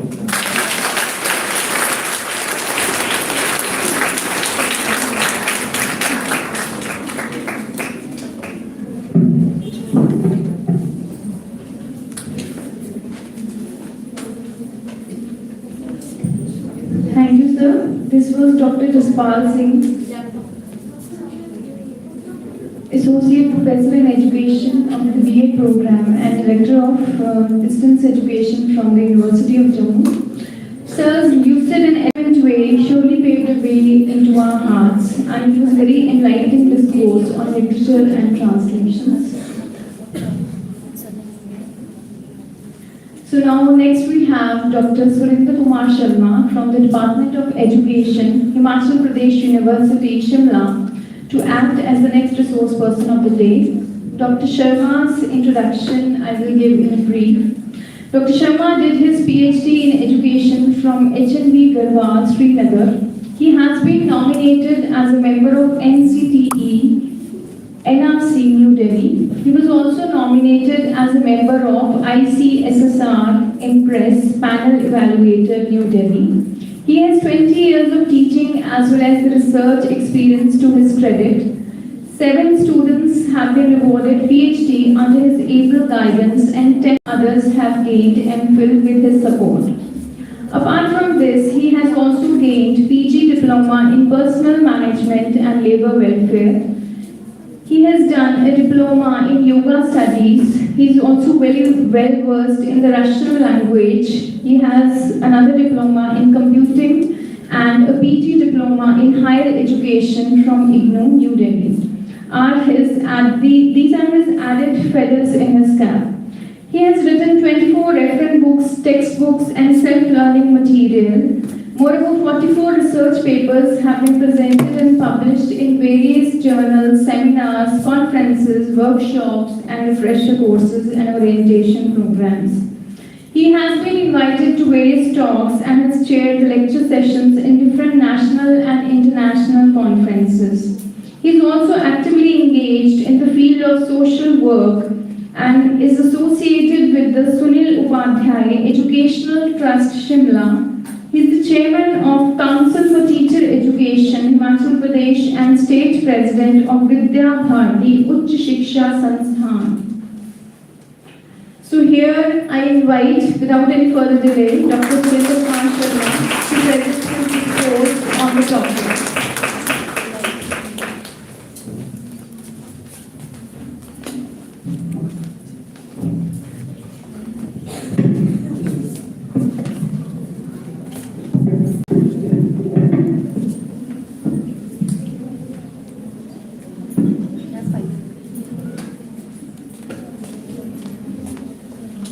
Thank you, ma'am. Thank you very much. In this one-day seminar, principal of this college and management of this college, staff of this college, and dear students, and the members of the other colleges who participated in this one-day seminar. And I think इसके बाद session के बाद अपने paper भी present करेंगे सभी लोग. My friends, Sushil ji and Vishal ji, बहुत अच्छा है कि मैं सेकेंड टाइम दशमेश कॉलेज के साथ जुड़ा हूँ. एक बार ऑनलाइन के माध्यम से अपना एक एजुकेशन का सेमिनार हमने किया था, तो अभी कोविड शुरू ही हुआ था, लॉकडाउन, तब इस एक सेमिनार में हम मिले. डियर फ्रेंड्स, क्योंकि मैं लिटरेचर के व्यक्ति नहीं हूँ, मैं एजुकेशन का टीचर हूँ. और बच्चे आप खड़े क्यों हैं? मैं बड़ी देर से आपको देख रहा हूँ. आप बैठ जाओ. Because teaching and learning is not everybody's cup of T. जो नहीं सुनेंगे वो आपके खड़े होने से भी नहीं सुनेंगे, आपके बैठ जाने से भी नहीं सुनेंगे. इसलिए उनको सुनाने की जरूरत नहीं है. Right? And learning is modification of behaviour. And behaviour modification डंडे से नहीं होगी, कभी भी नहीं. आप घोड़े को पानी के पास हम ले जाएंगे, मगर पीने को मजबूर नहीं कर सकते. इसलिए जिसने सुनना है और पढ़ना है वो क्लास में पढ़ेगा, क्योंकि जो नहीं पढ़ेगा तभी तो किसी के नंबर 100% होंगे, किसी के 50% होंगे. सारे पढ़ जाएंगे, सब सारे टॉपर हो जाएंगे ना. और उसके भी आगे अगर हम साइकोलॉजी की बात करें, तो आपने अपनी तरह देखा कोई दुनिया में? देखा किसी ने अपनी तरह कोई दुनिया में? दूसरा नो ना. So we are individually different. हम सबका अपना अपना काम करने का तरीका है, अपना अपना सुनने का तरीका है, अपना अपना बात करने का तरीका है, अपना अपना पढ़ने का तरीका है. इसलिए I need and I believe in कि क्लासरूम जो अटेंडेंस के डर से नहीं चलना चाहिए. क्लासरूम जो है वो टीचर के शब्दों से चलना चाहिए और बच्चे की क्यूरियोसिटी से चलना चाहिए. मैं क्या लाया हूं यहाँ पे? मैं कुछ भी नहीं लेके आया हूं. एज ए टीचर मैं क्या क्या बोल रहा हूँ, इतनी क्यूरियोसिटी मेरे बच्चों में होनी चाहिए कि आज टीचर पता नहीं क्या बोलने वाले हैं मेरी क्लास में. इसलिए teaching and learning is a self process. इसके लिए किसी को डंडा मार के चलाने की जरूरत नहीं. और मैंने शुरू में भी कहा कि teaching and learning is not everybody's cup of T. सब लोग ना पढ़ा सकते हैं, सब लोग ना पढ़ सकते हैं, सब लोग ना सिखा सकते हैं, सब लोग ना सीख सकते हैं. जिसकी इच्छा है वो सीखेगा, जिसकी इच्छा नहीं है उसको आप कुछ भी कर लो, नहीं सीखेगा. इसलिए मेरे बच्चे की जरूरत क्या है क्लासरूम में, उसको सिखाने की जरूरत है मुझे. और वो कौन सी टेक्निक्स है जिससे मैं उसको अपने क्लासरूम में लिटरेचर पढ़ाऊंगा, लिटरेचर ट्रांसलेशन पढ़ाऊंगा या कुछ और पढ़ाऊंगा. इस हॉल में जितने हम बैठे हैं, मैं स्टूडेंट से बात कर रहा हूं, जितने हम सभी बैठे हैं अपने जीवन में आगे बढ़ना चाहते हैं. BA1 से BA2 में जाना चाहते हैं, फाइनल में जाना चाहते हैं, पीजी में जाना चाहते हैं. जान जाते हैं ना? Yes, sir. तो एक ही वाई मीडिया बेटा, that is only the hard work. नकल करके ज्यादा दिन नहीं चलने वाली है दुनिया बेटा। इसको जो स्लाइड है इसको चलने देना धीरे धीरे, है ना? सो डियर फ्रेंड्स, मैंने पहले ही कहा कि मैं लिटरेचर का व्यक्ति नहीं हूँ, इसलिए मैं लिटरेचर ज्यादा नहीं बोलूंगा, ना मैं लिटरेचर के बारे में बोल पाऊंगा। मगर थैंक यू सुप्रिया मैम, आपने एक ऐसा चैलेंजेबल टॉपिक मुझे दिया जिसके बारे में मैं शायद पहले बहुत कम जानता था। मगर जो पंजाबी जो सुशील सर ने सुनाई, रियली मैं जब से मैं पंजाबी सुनता हूँ और मैं धीरे धीरे पंजाबी पढ़ना और सुनना शुरू हुआ हूँ, और उसमें कुछ ऐसे पोएट्स हुए हैं, राइटर्स हुए हैं जिनको पढ़ना और सुनना सच में एक बहुत सुखद अनुभव है। और पंजाब स्टेट हमारा इस तरह का है जिसने अभी अपनी 50% जो धरोहर है उसको बचा के रखा है, 50% खत्म करती है। एम आई राइट? ऐसा ही है ना? तो अब उसको आगे ले जाने का जिम्मा बेटा आपका है कि आप उसको बचा के रखेंगे। सर ने ग्रेड ड्रेन की बात करी, मैं उन सब क्योंकि सारे टॉपिक हो चुके हैं, मैं जस्ट एक समझ पे आया हूं आपके पास। और उसमें भी दो तीन विषय में कल परसों में त्रिवेंद्रम यूनिवर्सिटी में था, तो मैंने दो चीजें वहां पे बहुत बड़े एग्जांपल देखे कि दो पंजाबी कपल हमें वहां पे मेरे होटल में मिले, तो उनकी एक बिटिया और उसके माता पिता उसके साथ में गए हुए, इंट्रैक्शन हो गया क्योंकि हिंदी वाले बहुत कम लोग मिलते हैं वहां पे। और इंट्रैक्शन में ऐसा क्या है कि वो दोनों बच्चियां कनाडा से वापस आई है अपने माता पिता को घुमाने और केरला लेके गई। ये बड़ा अलार्मिंग जैसा है बेसिकली। अगर यहाँ पे मैं पूछूं कि कनाडा कितने जाएंगे इसके बाद, तो मुझे लगता है कि 50% तो हाथ खड़ा कर ही देंगे ना, ऐसा है ना? हम कनाडा में क्या करते हैं ये आपको मालूम है, मुझे भी मालूम है, हम किस तरह का काम करते हैं। और उसके भी आगे अगर हम बात करें कि पंजाब में सबने जो कुछ इश्यूज उठाए हैं उनके ऊपर बात करने की जरूरत है। और यहाँ पर सिर्फ बात करने की जरूरत नहीं है, क्योंकि एक जो लड़की है, जो छात्रा स्टूडेंट है, जो गर्ल स्टूडेंट है, उसके सराउंडिंग में बहुत सारा एक सिस्टम रिवॉल्व कर रहा है। और अगर वो सही डायरेक्शन में समाज को सही डायरेक्शन देगी, और समाज में मैंने बहुत अलग अलग विषय में मैं डायलेमा में हूं कि मैं उन विषयों को बोलूं कि नहीं, शायद आपको बुरा ना लगे, मगर लड़की के ऊपर ही बंदिश क्यों है समाज में? लड़कों को तो नहीं पूछ रहे हैं, वो तो रात के 1 बजे भी रोड पे घूम रहे हैं बुलेट लेके। मगर लड़की को बंदिश है, उसका एक बड़ा रीजन भी जरूर है। मैं अपने विषय से थोड़ा सा भटक रहा हूं, मगर ये बहुत अलार्मिंग इशू है, इसके बारे में मैं हॉस्टल का वार्डन हूं,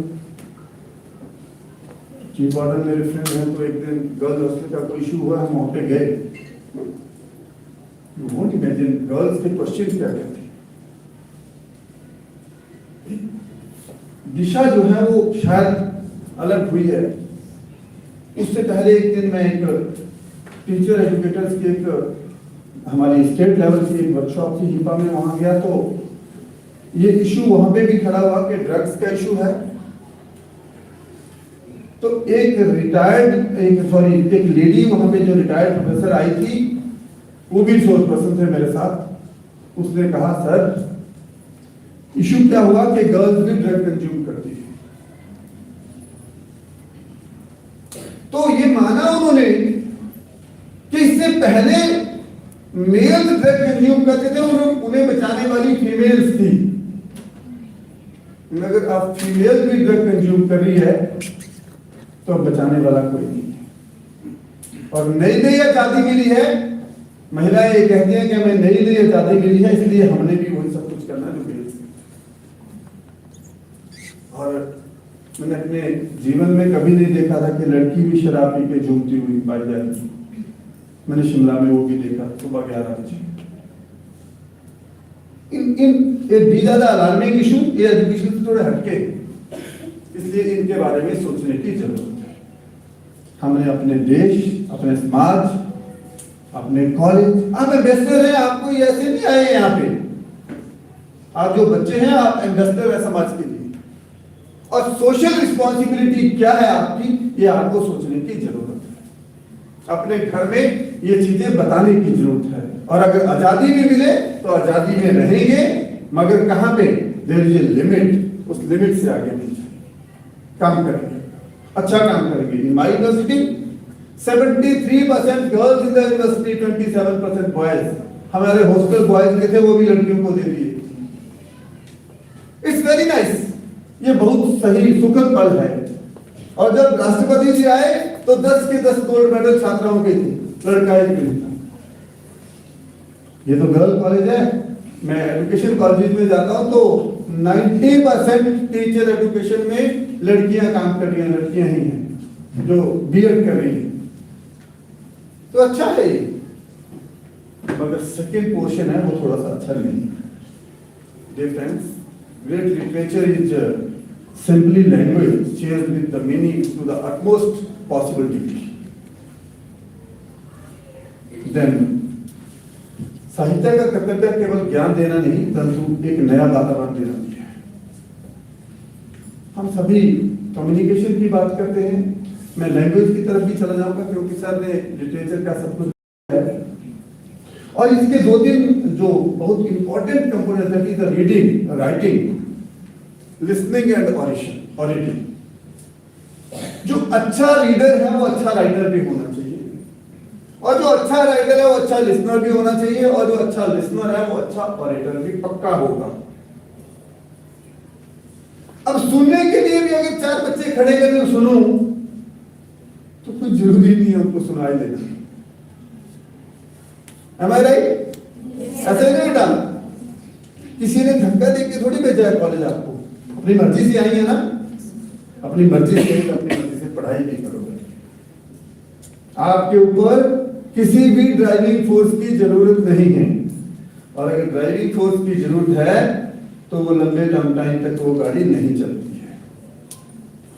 इसलिए आपको क्या करना पड़ेगा, आपको स्वयं प्रेरणा से काम करने की जरूरत है।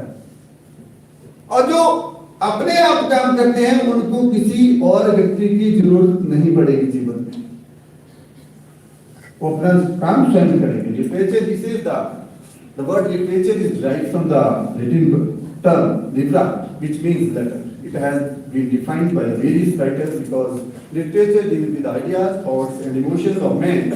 Literature can be said to be the story of man, man's love, grief, thoughts, dreams and aspirations posed in a beautiful language.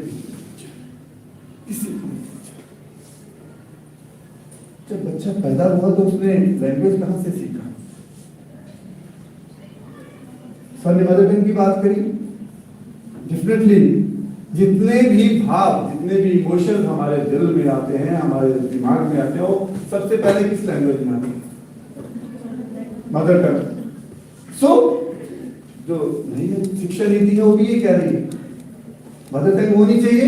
Mother tongue के अकॉर्डिंग हमारे भाव उसमें आते हैं, इंग्लिश तो बाद में सोचते हैं, हिंदी उसके बाद सोचते हैं।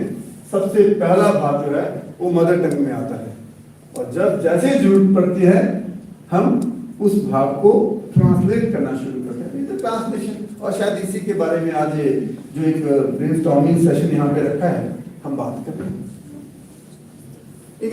In this Indian literature, Hindi साहित्य, ये सारे अलग अलग जब हम डिफरेंट राइटर्स को पढ़ते हैं तो रविंद्रनाथ टैगोर जी का नाम बहुत सुर्खियों में आता है। सबने हिमाचली राइटर का भी नाम लिया, सबने पंजाबी राइटर्स के नाम लिए, डिफरेंट। मैं करीब 10 साल पहले सबने हीर का नाम लिया, तो मैं 10 साल पहले पंजाब में किसी एक कॉलेज में किसी एक प्रोग्राम किसी विजिट में आया था, तो जो कॉलेज के जो ऑनर थे वो बिल्कुल यंग थे, और वो पूरा उन्होंने मुझे चंडीगढ़ से पिक किया और बठिंडा तक। यू वॉन्ट इमेजिन, उसने पंजाबी कल्चर की वो सारी बातें बता दी जो मुझे पीएचडी के बाद भी नहीं कभी पता था। मैंने पूछा उनको कि आपकी क्वालिफिकेशन क्या है? सर साड़ी सिंपल बीए किया है।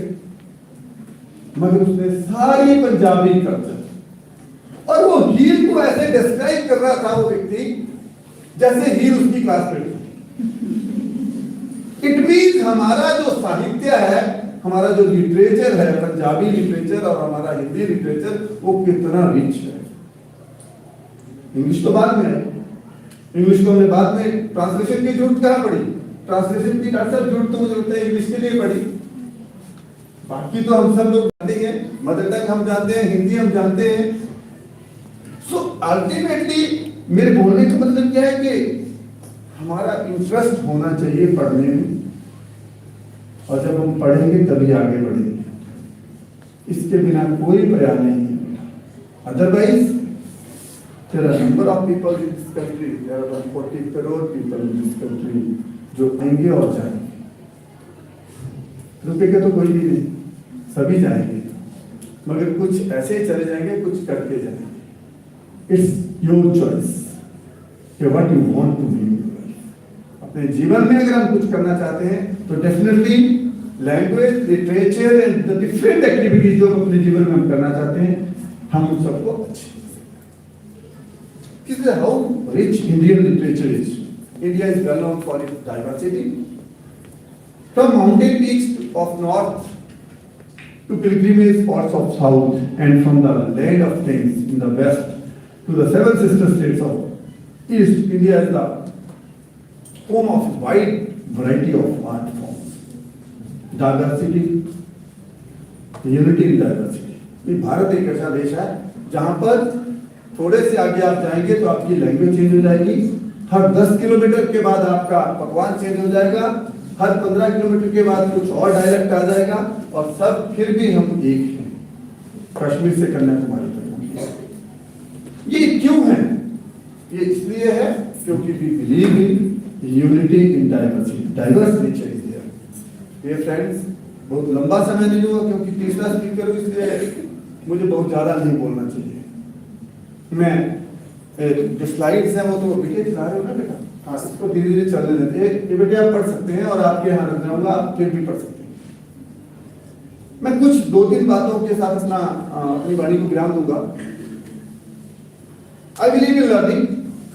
मैं जहां भी जाता हूं मुझे लगता है कि हमारा बिहेवियर में मॉडिफिकेशन होना चाहिए। और आपने अपने जीवन का पहला दिन याद है जब स्कूल आए थे क्या? जब हम पहले दिन स्कूल गए थे तो हमारी क्या कंडीशन होगी? अगर इमेजिनेशन में हम सोचें तो किसी के साथ गए होंगे, मम्मी पापा के साथ गए होंगे, उन्होंने हमारा एडमिशन कराया होगा, रो रहे होंगे। ऐसा था ना? नहीं जाना स्कूल, नहीं जाना, नाक से लिक्विड भी आ रही होगी। भाई हम क्यों स्कूल जाना चाहते हैं? एक व्यक्ति वहां पर आया, बेटा उसने अपनी finger the, come here, this is the first class, sit here, this is your seat. उस दिन से हमारी जर्नी शुरू हो गई आज तक। और ये जर्नी कब तक चलेगी? जब तक मेरे जीवन की अंतिम क्षण होगा। It means education is life long process. If education is life long process, तो कौन कहता है कि शिक्षा तो खत्म हो गई, अब तो हम क्या करें, अब तो कुछ नहीं है जीवन में। इसलिए शिक्षा कभी खत्म होने वाला प्रयास नहीं। Education is a lifelong process, और उस लाइफ लॉन्ग प्रोसेस में every minute of our life will learn something. हम कुछ न कुछ जरूर सीखते हैं। ऐसा कोई क्षण है जिसमें सीखते नहीं है? नहीं, ऐसा कोई भी क्षण नहीं। इसलिए then if education is a lifelong process, then what about learning? हम पढ़ने आते हैं या सीखने आते हैं, ये 2 प्रश्न हैं। और हम सीख करके क्या करना चाहते हैं जीवन में, ये अगला प्रश्न है। हम करना भी चाहते हैं कि नहीं, ये उससे अगला प्रश्न है। ये सारे प्रश्न आप बच्चों के पास हैं। और जो जो कोर्स आप कर रहे हैं, जो भी कोर्स आप इस कॉलेज से करेंगे या कर रहे हैं, आप मिरर देखते हैं क्या? सुबह शीशा देखते हैं सभी? कितना टाइम देखते हैं?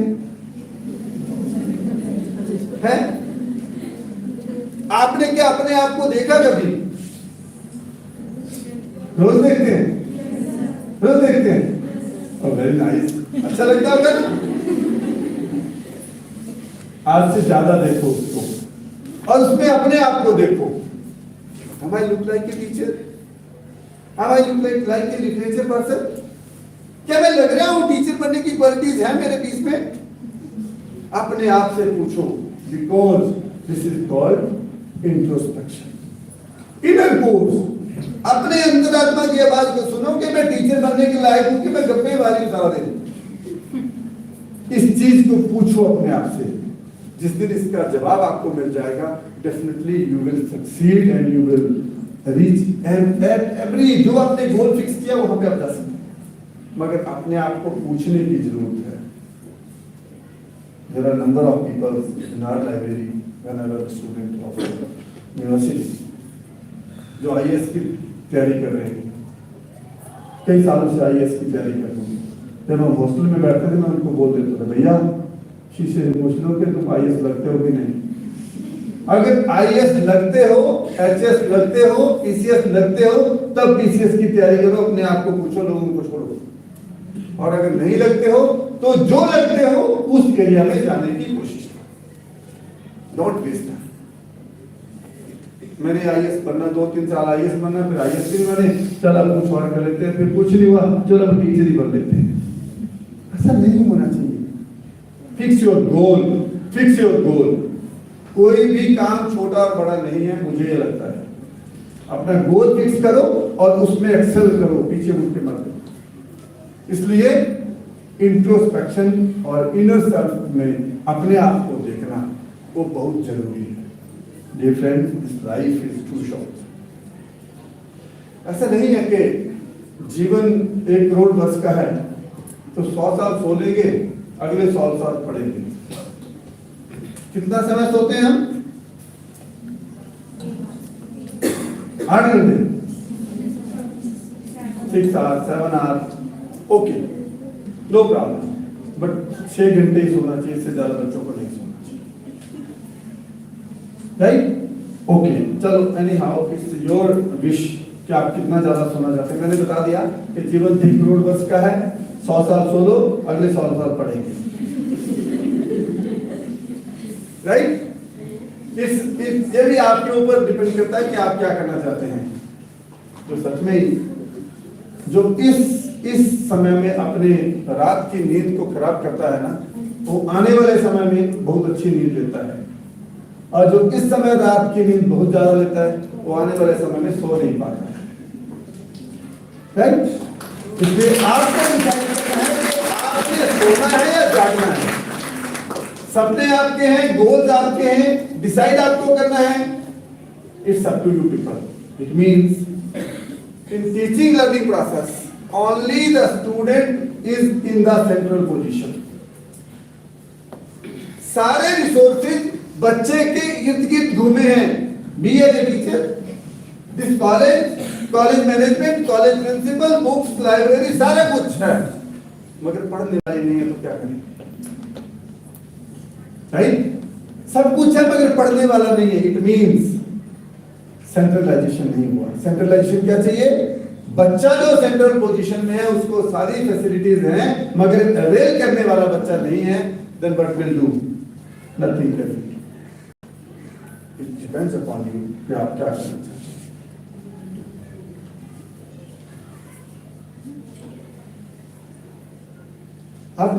अब में एक प्रश्न और है बच्चों कि जो खड़े थे उनको, जो बैठ गए उनको अच्छा लग रहा ना, और जो जिनके लिए ये खड़े थे उनको कितना अच्छा लग रहा है?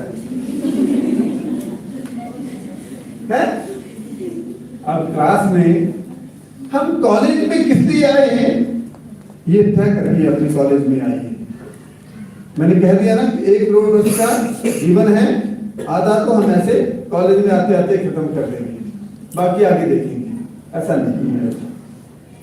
लाइफ इन टू, हम कितना समय कॉलेज में रह रहे हैं, हमें हर एक मिनट को यूटिलाइज करने की जरूरत है। सर मैं लिटरेचर से हट गया हूं क्योंकि आपने पढ़ा दिया, मैं बिल्कुल लिख चुका हूं।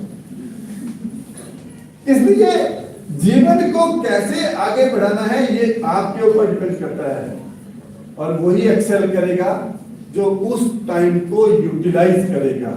जो यूटिलाइज नहीं करेगा उसका एक्सेलरेशन कम मिलेगा। ये तो प्रूव्ड फैक्ट है, और आई डोंट थिंक इसमें मुझे कोई डाउट है।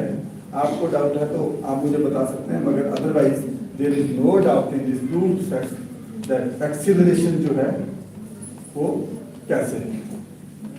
Dear friends, literature speaks the language of the imagination. Study of literature is supposed to train and improve the imagination. शायद ही ये डेफिनेशन दिया लिटरेचर के बारे में। लिटरेचर क्या है? Literature speaks the language of the imagination. आप क्या सोचते हैं अपने जीवन में? मैंने कहा कि मदर टंग के ऊपर जब हम बात करते हैं तो सारी जो हमारे जीवन में जो भाव आते हैं वो मदर टंग से आ रहे हैं, और उन्हीं को हम कन्वर्ट कर रहे हैं। इंग्लिश, हिंदी, पंजाबी, पंजाबी तो मदर टंग है ही है, different languages. Then he says that and study of literature is supposed to train and improve the imagination. Imagination को बड़ा करना और उस इमेजिनेशन के पीछे चलना, भागना, और उस गोल पर जाना, उस टारगेट को अचीव करना, वो तभी पॉसिबल है जब हम अथक मेहनत करते हैं, आगे जाते हैं, और उस आगे जाने के बाद अपने गोल पर पहुंचते हैं। Contribution of this RN. Tagore in Indian literature में रविंद्रनाथ टैगोर ने कहा, the highest education is that which does not merely give us information but makes our life in harmony with all existence. हम सभी अपनी पर्सनालिटी को डेवलप करना चाहते हैं। मैंने पहले शुरू में कहा कि आप इंडिविजुअल डिफरेंसेस हैं, हमारी तरह कोई दूसरा नहीं है पूरी दुनिया में, इसलिए it means I am the only copy of the earth. The way of style, the all the styles, my capability, my capacity, my ability, way of talking, way of walking, the all differs. Even though अगर इस hall में 150 हम student बैठे हैं और teacher बैठे हैं, तो क्योंकि आपने ड्रेस पहनी है इसलिए आपको कोड है कि ड्रेस पहननी पड़ेगी। जब आप बिना ड्रेस के किसी दिन कॉलेज में आते हैं तो सबका ड्रेस, एक का ड्रेस दूसरे के साथ नहीं मिलता। इट मींस हमारे इंटरेस्ट भी डिफरेंट, हमारा कलर कॉम्बिनेशन डिफरेंट है, क्या सूट कर रहा है मेरे ऊपर वो डिफरेंस है। इट मींस इंडिविजुअली जब हम डिफरेंट हैं तो हमारा हर चीज एक दूसरे व्यक्ति से डिफरेंट है, इसलिए हम एक दूसरे की तरह नहीं हो सकते हैं, राइट? इवन दो ट्विंस जो हैं उनकी भी लाइकिंग और डिसलाइकिंग डिफरेंट होती है। मैं साइकोलॉजी का विद्यार्थी हूँ, इसलिए इन सब चीजों को पढ़ता हूँ और पढ़ाता भी हूँ बच्चों के साथ। ये सारे एक जैसे नहीं हो सकते। जब सारे एक जैसे नहीं होंगे तो सारों का काम करने का तरीका भी एक जैसा नहीं होगा। So dear friends, this is all about the literature। जो मैं कुछ चीजें शेयर करना चाहता था आपके साथ। लिटरेचर तो मैंने बिल्कुल शेयर नहीं किया, मैंने टीचिंग और लर्निंग की बात करी। So learning is not everybody's cup of tea. If you want to learn, definitely to concentrate on the things। चीजों के ऊपर हमें कंसंट्रेट करना पड़ेगा। डेडिकेशन, आपने सुना है डेडिकेशन के बारे में? What is dedication? Yes बेटा, डेडिकेशन क्या होता है, कोई मुझे बताएगा? लगन to do something, किसी चीज के बारे में कुछ भी करना है, आप उसके लिए खुद पैशनेट होते हो। ये उसके लिए पागल होना, जुनून। डेडिकेशन क्या है कि जब हम पढ़ते हैं, जब हम किसी एग्जाम के लिए प्रिपेयर करते हैं, उस एग्जाम की प्रेपरेशन हम इतनी डाई-हार्टेड करते हैं कि 100 आउट ऑफ 100 सिलेक्शन डन। मेरी सिलेक्शन नहीं हुई, क्यों? मेरे 90 नंबर आए। भाई 90 आए तब तेरी डेडिकेशन 90% थी। If your dedication is 100%, you will get 100%. If your dedication is 90%, you will get 90%. It's according to your mental level. So ये आपके ऊपर डिपेंड करता है कि आप क्या करना चाहते हैं अपने जीवन में, और जीवन में सभी लोग अच्छा काम करें। आई विश कि जितने भी स्टूडेंट्स यहाँ पर काम करना चाहते हैं और कर रहे हैं, पढ़ रहे हैं, wish you all the best. आप सभी अच्छा काम करें। Lastly this is the goal of teaching literature, develop और enhance learners imagination and creativity, develop students' character and emotional maturity, develop creative thinking, develop literary appreciation and refine one's reading taste. And a reader lives 1,000 lives before he dies. George R.R. Martin. इसलिए only literature के लिए 4 ही component हैं जो काम करते हैं, that is reading, writing, listening and auditing. ये चारों कंपोनेंट अगर आपके जीवन में काम करते हैं, आप साइंस भी सीख जाएंगे, मैथमेटिक्स भी सीख जाएंगे, साइंस सोशियोलॉजी भी सीख जाएंगे, हिंदी भी सीख जाएंगे, सारी चीजें सीख जाएंगे। ये चारों कंपोनेंट आपको डेवलप करने पड़ेंगे इन द प्रपोर्शन 100 में से 25% टू ईच कंपार्टमेंट जब हम देते हैं, definitely will learn in the life. Thank you so much. Thank you very much.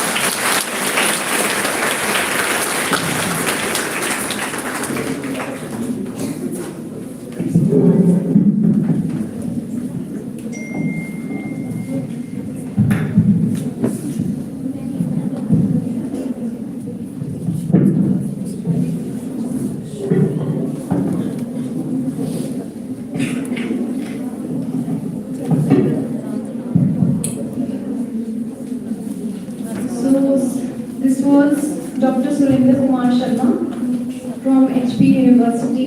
Sir has emphasized that hard work is the key to success. And a very pertinent question was raised by him related to drugs, which has now become the new fad in the country and which has also taken the women folk in its grip now. So sir's discourse was very enlightening, very engrossing and interactive session also. So with this we come to the end of the first technical session and we are going to continue with the second technical session right now due to the paucity of time.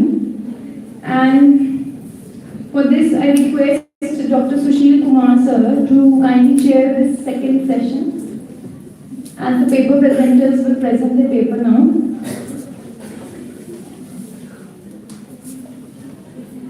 So this is the announcement for the paper presenters. We can only allow 5 to 7 minutes to them for the paper presentation. Due to the paucity of time, as we all know, we are already coming very late.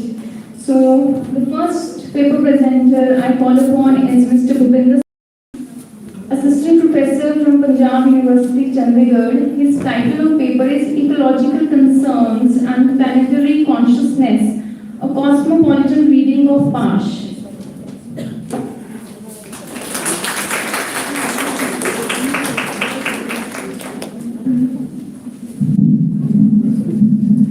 Good afternoon. I am Bhupinder. Sorry to inform you that I am not assistant professor. I am a PhD scholar in Chandigarh and I am working in the course of the title of my research paper is Ecological Concerns and Planetary Consciousness is also the reading of Pash. We have been going through global crises, particularly crises which are man-made.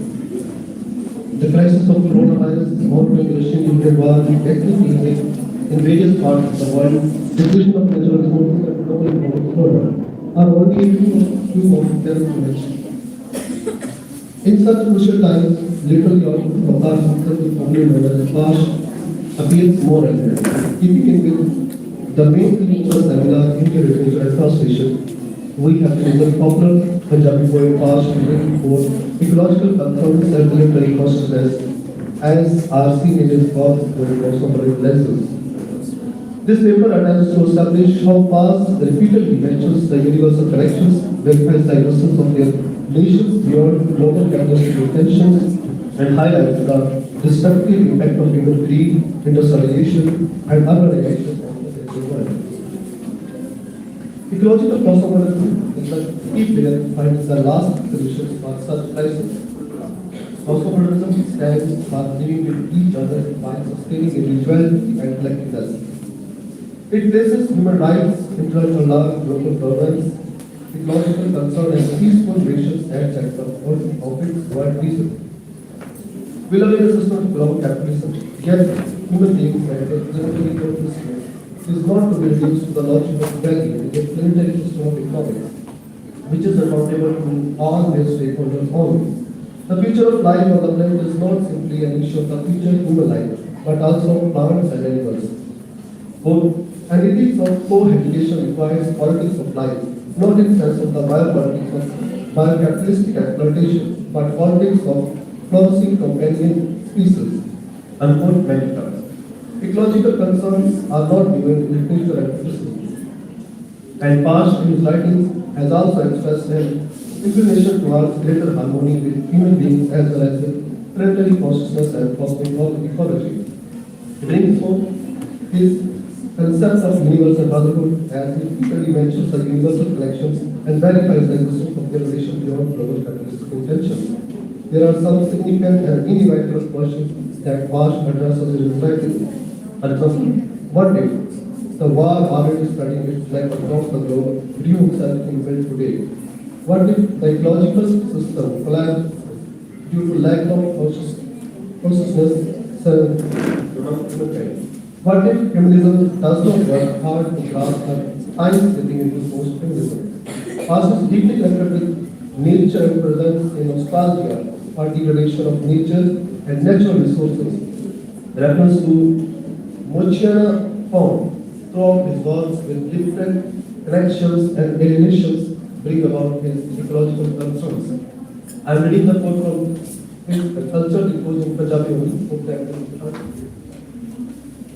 उनका बदल तुम्हें ध्यान उन सां उनका मीनी पैदा उनका साथी की दे विच गोटे गोटे खा होता है उनका मुंजिया वाला चप्पल कदे भी होई तक नहीं पड़या ना ही गई चंद दे नाल राली है Pasch's poetry is deeply rooted in socio-political and ecological realities of his time and reflects a keen understanding of the interconnectedness between nature, society, and human consciousness. His poetry is deeply connected to the idea of ecofeminism, which emphasizes the intersection of gender and environmental issues.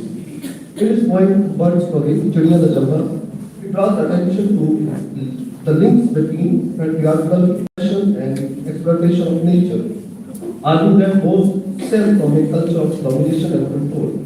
He writes, again I quote the Punjabi, चिड़िया ने चमड़े में पोरा भी खबर नहीं होगी अचानक के क्यों हो गई ये चूचा न जाल उस जोगे आसमान में विच जाएगा अते लंबी उड़ारी लवला सुना और दे अनोटे रहना तो टाइम लगेगा In the poem Conversation with Bob Tree, talking with Dalwas Sen, Pasch doesn't consider women as a sole active member, but a part of larger ecology. He writes, the Vedic era stood a study.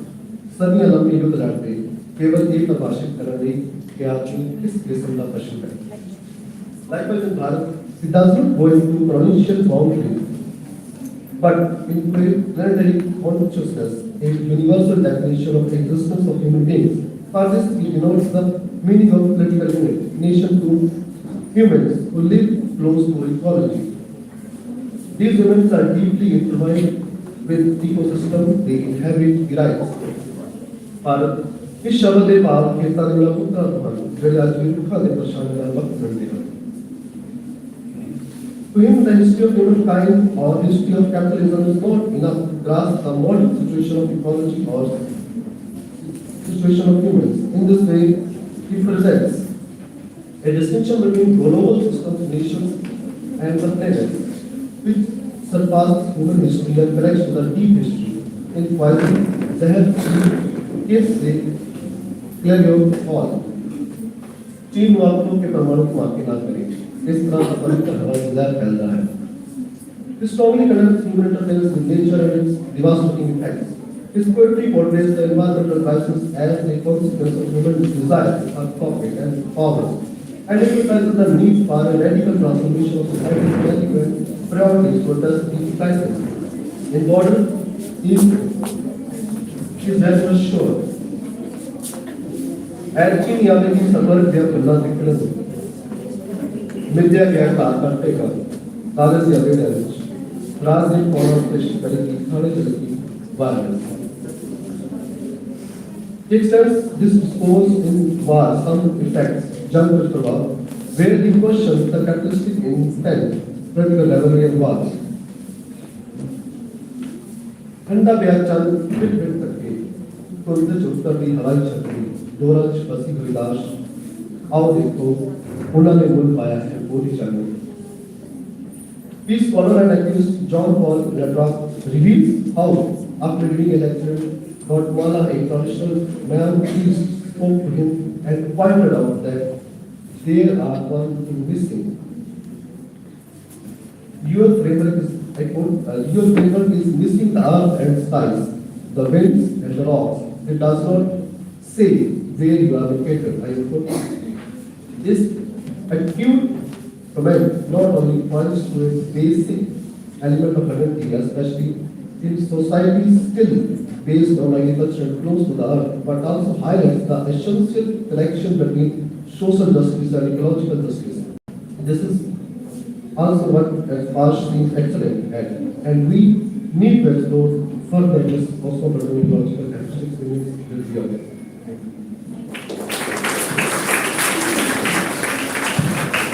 Thank you, sir. This was Mr. Bhupender Singh. He is a research scholar in Punjab University, Chandigarh. I request all the paper presenters to keep an eye on the time and take only 5 to 6 minutes. Our next paper presenter is Ms. Naveed Kaur, Assistant Professor from Government College, Hoshiarpur. Her title is Bama's Karakke, a study in autoethnography.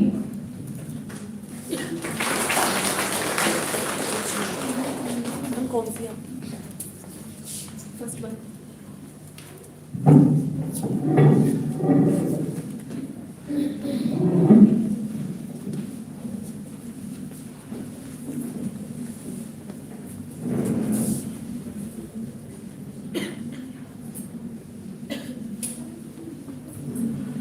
बहुत ही सत्कारयोग doctor Kumar Sushil ji, doctor Jaspal Singh ji ਅਤੇ doctor Surinder Kumar Sharma ji, Dashmesh girls college तक अल्लाह बख्श दे वर्दी staff members, fellow paper presenters and my dear students. सब तो पहला अज इंटरनेशनल मदर लैंग्वेज डे के उत्ते ਤੁਹਾਨੂੰ ਸਾਰਿਆਂ ਨੂੰ ਬਹੁਤ-ਬਹੁਤ ਮੁਬਾਰਕਾਂ। ਅੱਜ ਦਾ ਦਿਨ ਬਹੁਤ ਖਾਸ ਹੈ ਔਰ ਹੋਰ ਵੀ ਖਾਸ ਬਣ ਗਿਆ ਇਸ ਵਨ ਡੇ ਨੈਸ਼ਨਲ ਸੈਮੀਨਾਰ ਦੇ ਕਰਕੇ, ਕਿਉਂਕਿ ਅੱਜ ਦੇ ਦਿਨ ਅਸੀਂ ਗੱਲ ਕੀਤੀ ਹੈ ਲਿਟਰੇਚਰ ਦੀ ਤੇ ਸਾਨੂੰ ਬਹੁਤ ਕੁਝ ਸਾਡੇ ਵਰਗੀ ਰਿਸੋਰਸ ਪਰਸਨਸ ਨੇ ਦੱਸਿਆ ਹੈ ਟ੍ਰਾਂਸਲੇਸ਼ਨ ਦੇ ਬਾਰੇ ਤੇ ਹੋਰ ਬਹੁਤ ਕੁਝ ਜੋ ਐਜੂਕੇਸ਼ਨ ਜੋ ਟੀਚਿੰਗ ਤੇ ਲਰਨਿੰਗ ਦੇ ਨਾਲ ਰਿਲੇਟਡ ਹੈ। ਇਸ ਸੈਮੀਨਾਰ ਦਾ ਇੱਕ ਸਬ ਥੀਮ ਸੀ ਵਿਮਨ ਦਲਿਤ लिटरेचर। मैं अपना जो पेपर प्रेजेंट करना है उसका टॉपिक उसके नाल संबंधित चुनिया है। The title of my paper is Bama's Karukku, a study in double autoethnography. क्योंकि पहला ही हुक्म हो गया कि टाइम घट मिलना सुनने लिए, इस करके शायद मैं अपना पूरा पेपर नहीं पढ़ूंगी। थोड़ा जा जो है पहला मैं, क्योंकि विद्यार्थी बैठे हैं और मैंने नहीं लगता कि पीजी के स्टूडेंट्स नहीं है या लिटरेचर पढ़ने वाले स्टूडेंट्स शायद ये सारे नहीं हैं। सो करक्कू की है, करक्कू एक लाइफ राइटिंग है, तुसी इहनूं सिंपल दे विच ऑटोबायोग्राफी भी कह सकते हो। बामा कौन है, प्लीज स्लाइड्स चला दिओ। She is Bama, she is a Tamil writer, she has written her autobiography that is Karakku, and it is translated from Tamil by Lakshmi Fomstrom. Next slide. Let's first know something about who is Bama. She was born as Bama Faustina Susairaj. She is a Tamil Dalit feminist, teacher and novelist. Karakku is an autobiographical novel which chronicles the joys and sorrows experienced by Dalit Christian women in Tamil Nadu. This novel was published in 1992 and translated into English by Lakshmi Fomstrom in 2000. This work won the Crossword Award for the Best Fiction in Indian Languages, and the book has no plot. It has 9 chapters, including a preface and a postscript that each chapter represents the fragmented experiences of Bama's life. Now, what is Karapu? It must raise your curiosity. Karapu means Pilmara leaves. The picture is there. So, this leaf, it has serrated edges on both sides, sharp edges.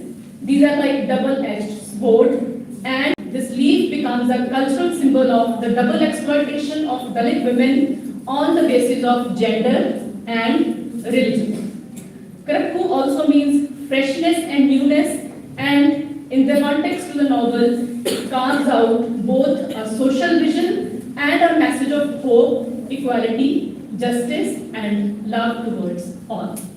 So this was basic introduction especially for the students, who is Bama and what is Karapu, what is the meaning of it. And now I formally start reading my paper. Autoethnography differs from autobiography as the former is actually used as a research method that utilizes the researcher's autobiographical data to analyze and interpret the personal experience for the purpose of extending the understanding pertaining to representation and ethics of a community. Autoethnography benefits greatly from the thought that self is an extension of a community rather than an independent, self-sufficient being. Ethnography has been mostly done by people who are outsiders to an ethnic group or community. This research method is adopted by the writers who want to interpret a particular ethnic group. This work, Karapu, written by Bama, is different in the sense that the author is an insider of a particular ethnic group which is marginalized and looked down upon in the Indian society. She belongs to a community that is called Dalit in India, and she shares with readers not only her own story but also the culture, locale, customs, habits, and shared practices of her community in detail. Thus, it can be studied as an autoethnography of a Tamil Dalit woman. The focus of the researcher is to explore how this work becomes a study in double autoethnography. Her experiment with her culture takes a new turn when she enters the church as a nun, and it becomes a new field of exploration and inquiry into the Catholic Church and its corrupt ways of life.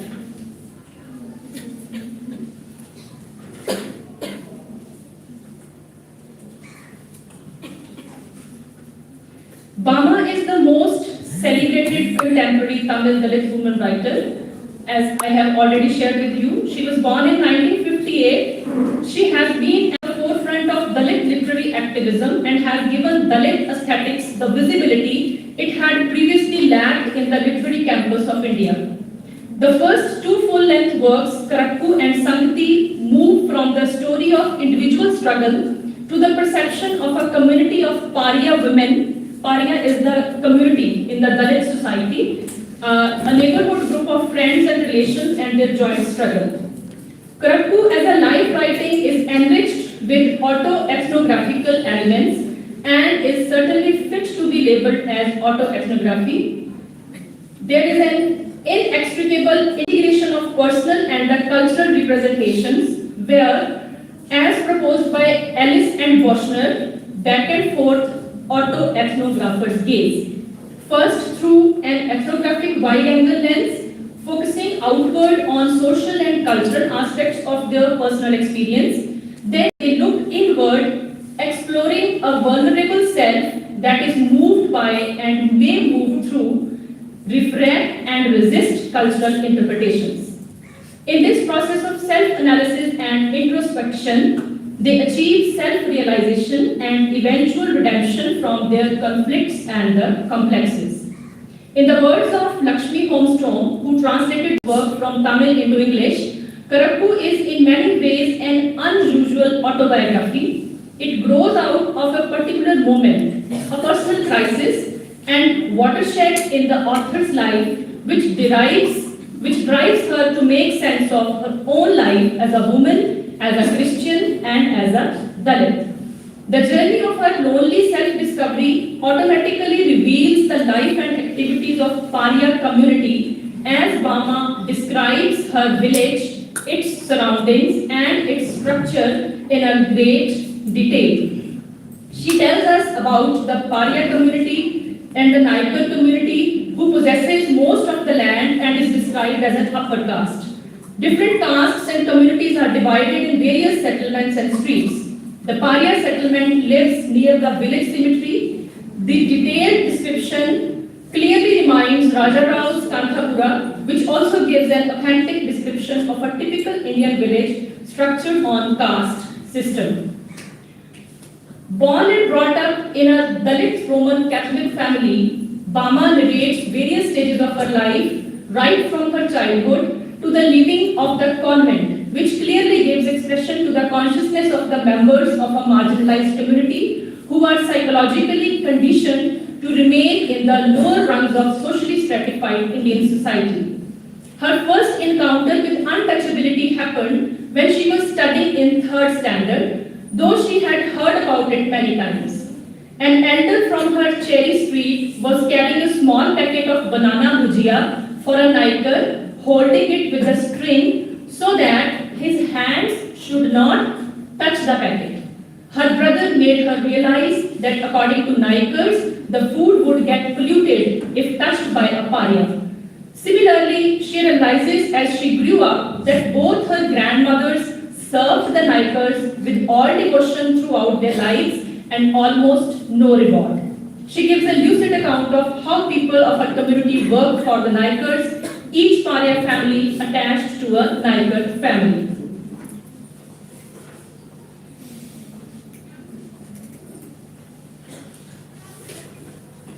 With all her struggle that she undergoes, Bama is finally successful in completing her education in spite of all the hurdles and obstacles in her life, because she was a very bright student and she knew that only education can, yes, only education could move her through this troublesome time.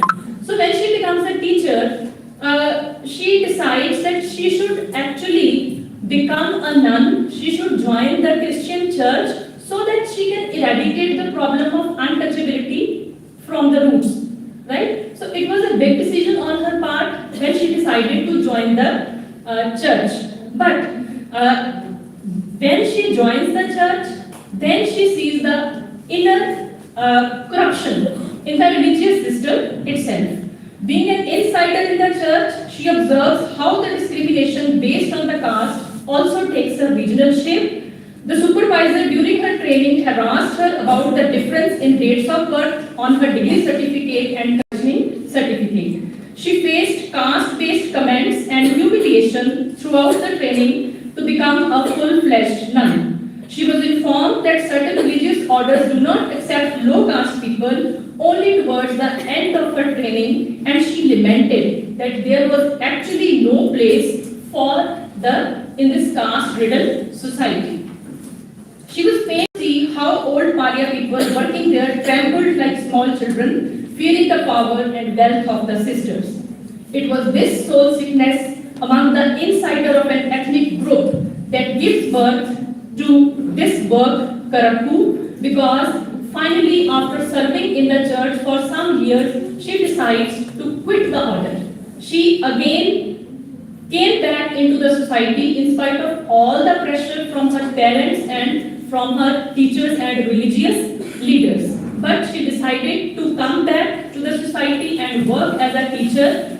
And then she wrote this work, which was a kind of cathartic experience of her life, where she justified why she joined the church and how, after so much of suffocation inside the church, she finally quit it and became a normal teacher once again. Thus, the researcher has highlighted the relevance and effectiveness of autoethnographical mode in the study of the life writings of the Dalits in India.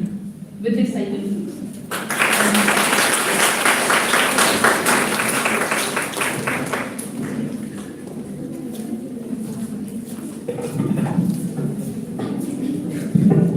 Thank you, ma'am. This was Ms. Navdeep Kaur from Government College, Hoshiarpur. Next, we have Ms. Malika, Assistant Professor from Khalsa College, Gardiwala. Her title of paper is Reading Mulk Raj Anand's Untouchable from a Sociological and Humanistic Perspective.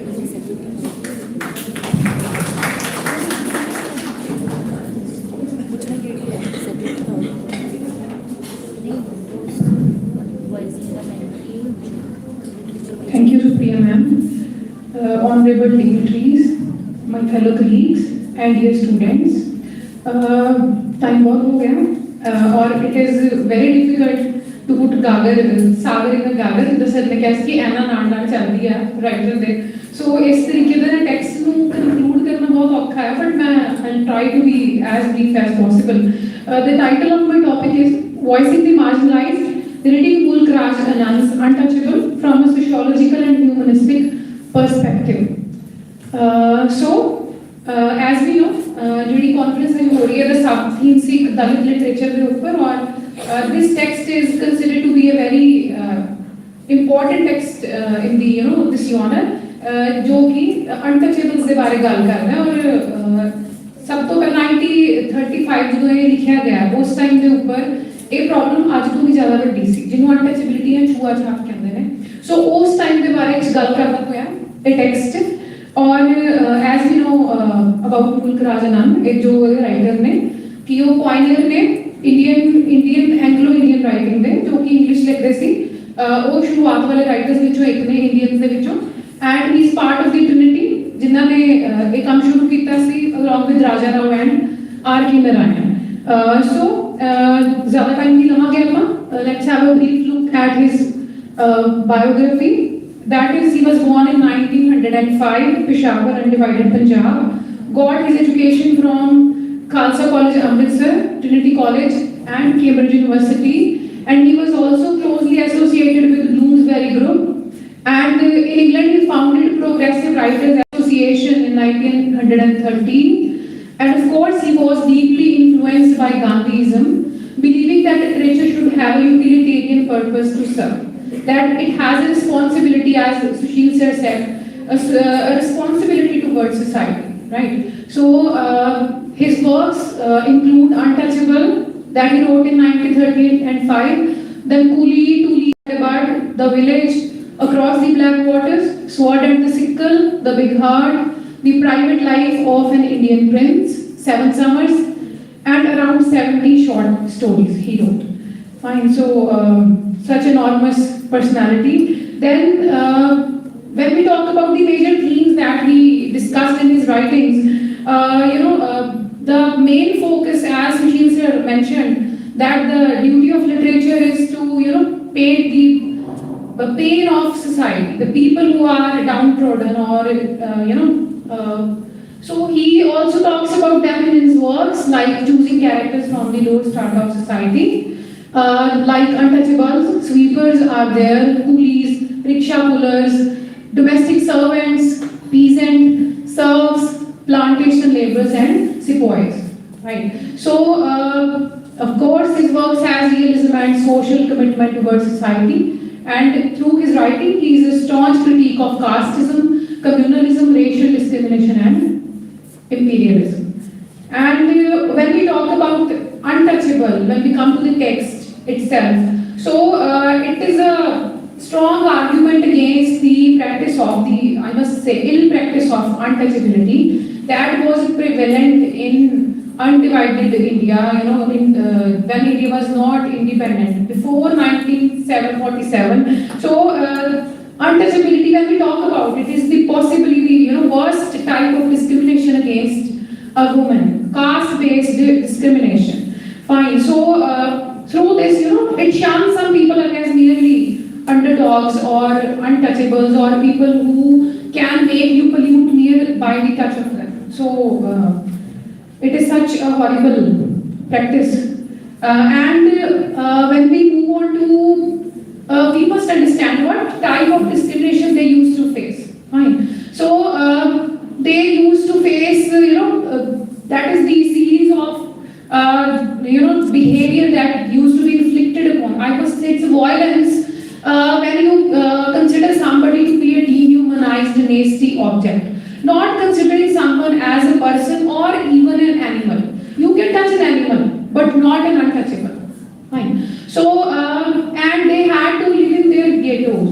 Ghetto means a place that is not a part of the village or town, but it was situated, their colonies were mostly situated on the western side of the villages or towns. And it is the duty of an untouchable to give an untouchable call. Mention of the name of the city or town in the novel. It is situated in some northern Indian cantonment city, and the colony of the outcasts is separated from the city or rest of the town. It was situated on the outskirts of the town. It is emphasized, this word outskirts, then stress on the ugliness, filth and offensive stink of the place. The place is not clean, it has offensive stink and creates disgust and rage against the system which is, which dehumanizes the person and makes people suffer in such situation. Okay, sir. So, to conclude, I must say that it is a story. We come to Punjabi now. एक कहानी है इतना दे untouchable boy ਦੀ ਜਿਹੜਾ ਸਿਰਫ 18 ਸਾਲ ਦਾ ਆ ਔਰ ਉਹਦੀ ਲਾਈਫ ਦਾ ਸਿਰਫ ਇੱਕ ਦਿਨ ਇਸ ਨੋਵਲ ਵਿੱਚ ਦਰਸਾਇਆ ਗਿਆ ਹੈ। ਜੇ ਤੁਸੀਂ ਪੜ੍ਹਨਾ ਹੈ ਬਹੁਤ ਇੰਟਰਸਟਿੰਗ ਆ। ਸਵੇਰ ਤੋਂ ਲੈ ਕੇ ਸ਼ਾਮ ਤੱਕ ਉਹਦੇ ਨਾਲ ਕੀ ਹੁੰਦਾ ਹੈ, ਜੋ ਉਹਦੇ ਨਾਲ ਇੱਕ ਦਿਨ ਚ ਹੁੰਦਾ ਰੋਜ਼ ਉਦਾਂ ਦਾ ਹੀ ਦਿਨ ਚੜ੍ਹਦਾ, ਉਹਦੇ ਲਈ ਕੋਈ ਚੇਂਜ ਨਹੀਂ ਹੈ ਔਰ ਉਹ ਹਰ ਤਰ੍ਹਾਂ ਦਾ ਅਬਿਊਜ਼ ਫੇਸ ਕਰਦਾ ਆ। ਜਿਹੜਾ ਉਹ ਕੰਮ ਕਰਦਾ ਉਹ ਵੀ ਕਲੀਨ ਨਹੀਂ ਹੈਗਾ, ਉਹ ਲੋਕਾਂ ਦੇ ਘਰਾਂ ਦੀ ਗੰਦਗੀ ਸਾਫ਼ ਕਰਦਾ ਹੈ ਫਿਲਥ, ਐਂਡ ਉਸ ਤੋਂ ਬਾਅਦ ਫਿਰ ਵੀ ਉਹਨੂੰ ਹਰ ਤਰ੍ਹਾਂ ਦਾ ਅਬਿਊਜ਼ ਬਰਦਾਸ਼ਤ ਕਰਨਾ ਪੈ ਰਿਹਾ ਆ। ਉਹਦੇ ਜਿਹੜੇ ਪੇਰੈਂਟਸ ਨੇ ਉਹਦੇ ਤੋਂ ਲੈ ਕੇ ਜਿਹੜੇ ਅਪਰ ਕਾਸਟ ਲੋਕੀ ਨੇ ਉਹ ਵੀ, ਉਹ ਸਾਰੇ ਉਹਨੂੰ ਹਰ ਵੇਲੇ ਅਬਿਊਜ਼ ਹੀ ਕਰਦੇ ਨੇ, ਉਹਦੀ ਬੇਇੱਜ਼ਤੀ ਕਰਦੇ ਨੇ। ਐਂਡ ਇੰਟਰਸਟਿੰਗ ਪੁਆਇੰਟ ਕੀ ਆ ਕਿ ਉਹਦੀ ਫਿਜ਼ੀਕਲ ਸਟਰੈਂਥ ਉੱਪਰ ਬਹੁਤ ਐਮਫਸਾਈਜ਼ ਕੀਤਾ ਗਿਆ, that he is very physically strong, he has a muscular body, beautiful his appearances.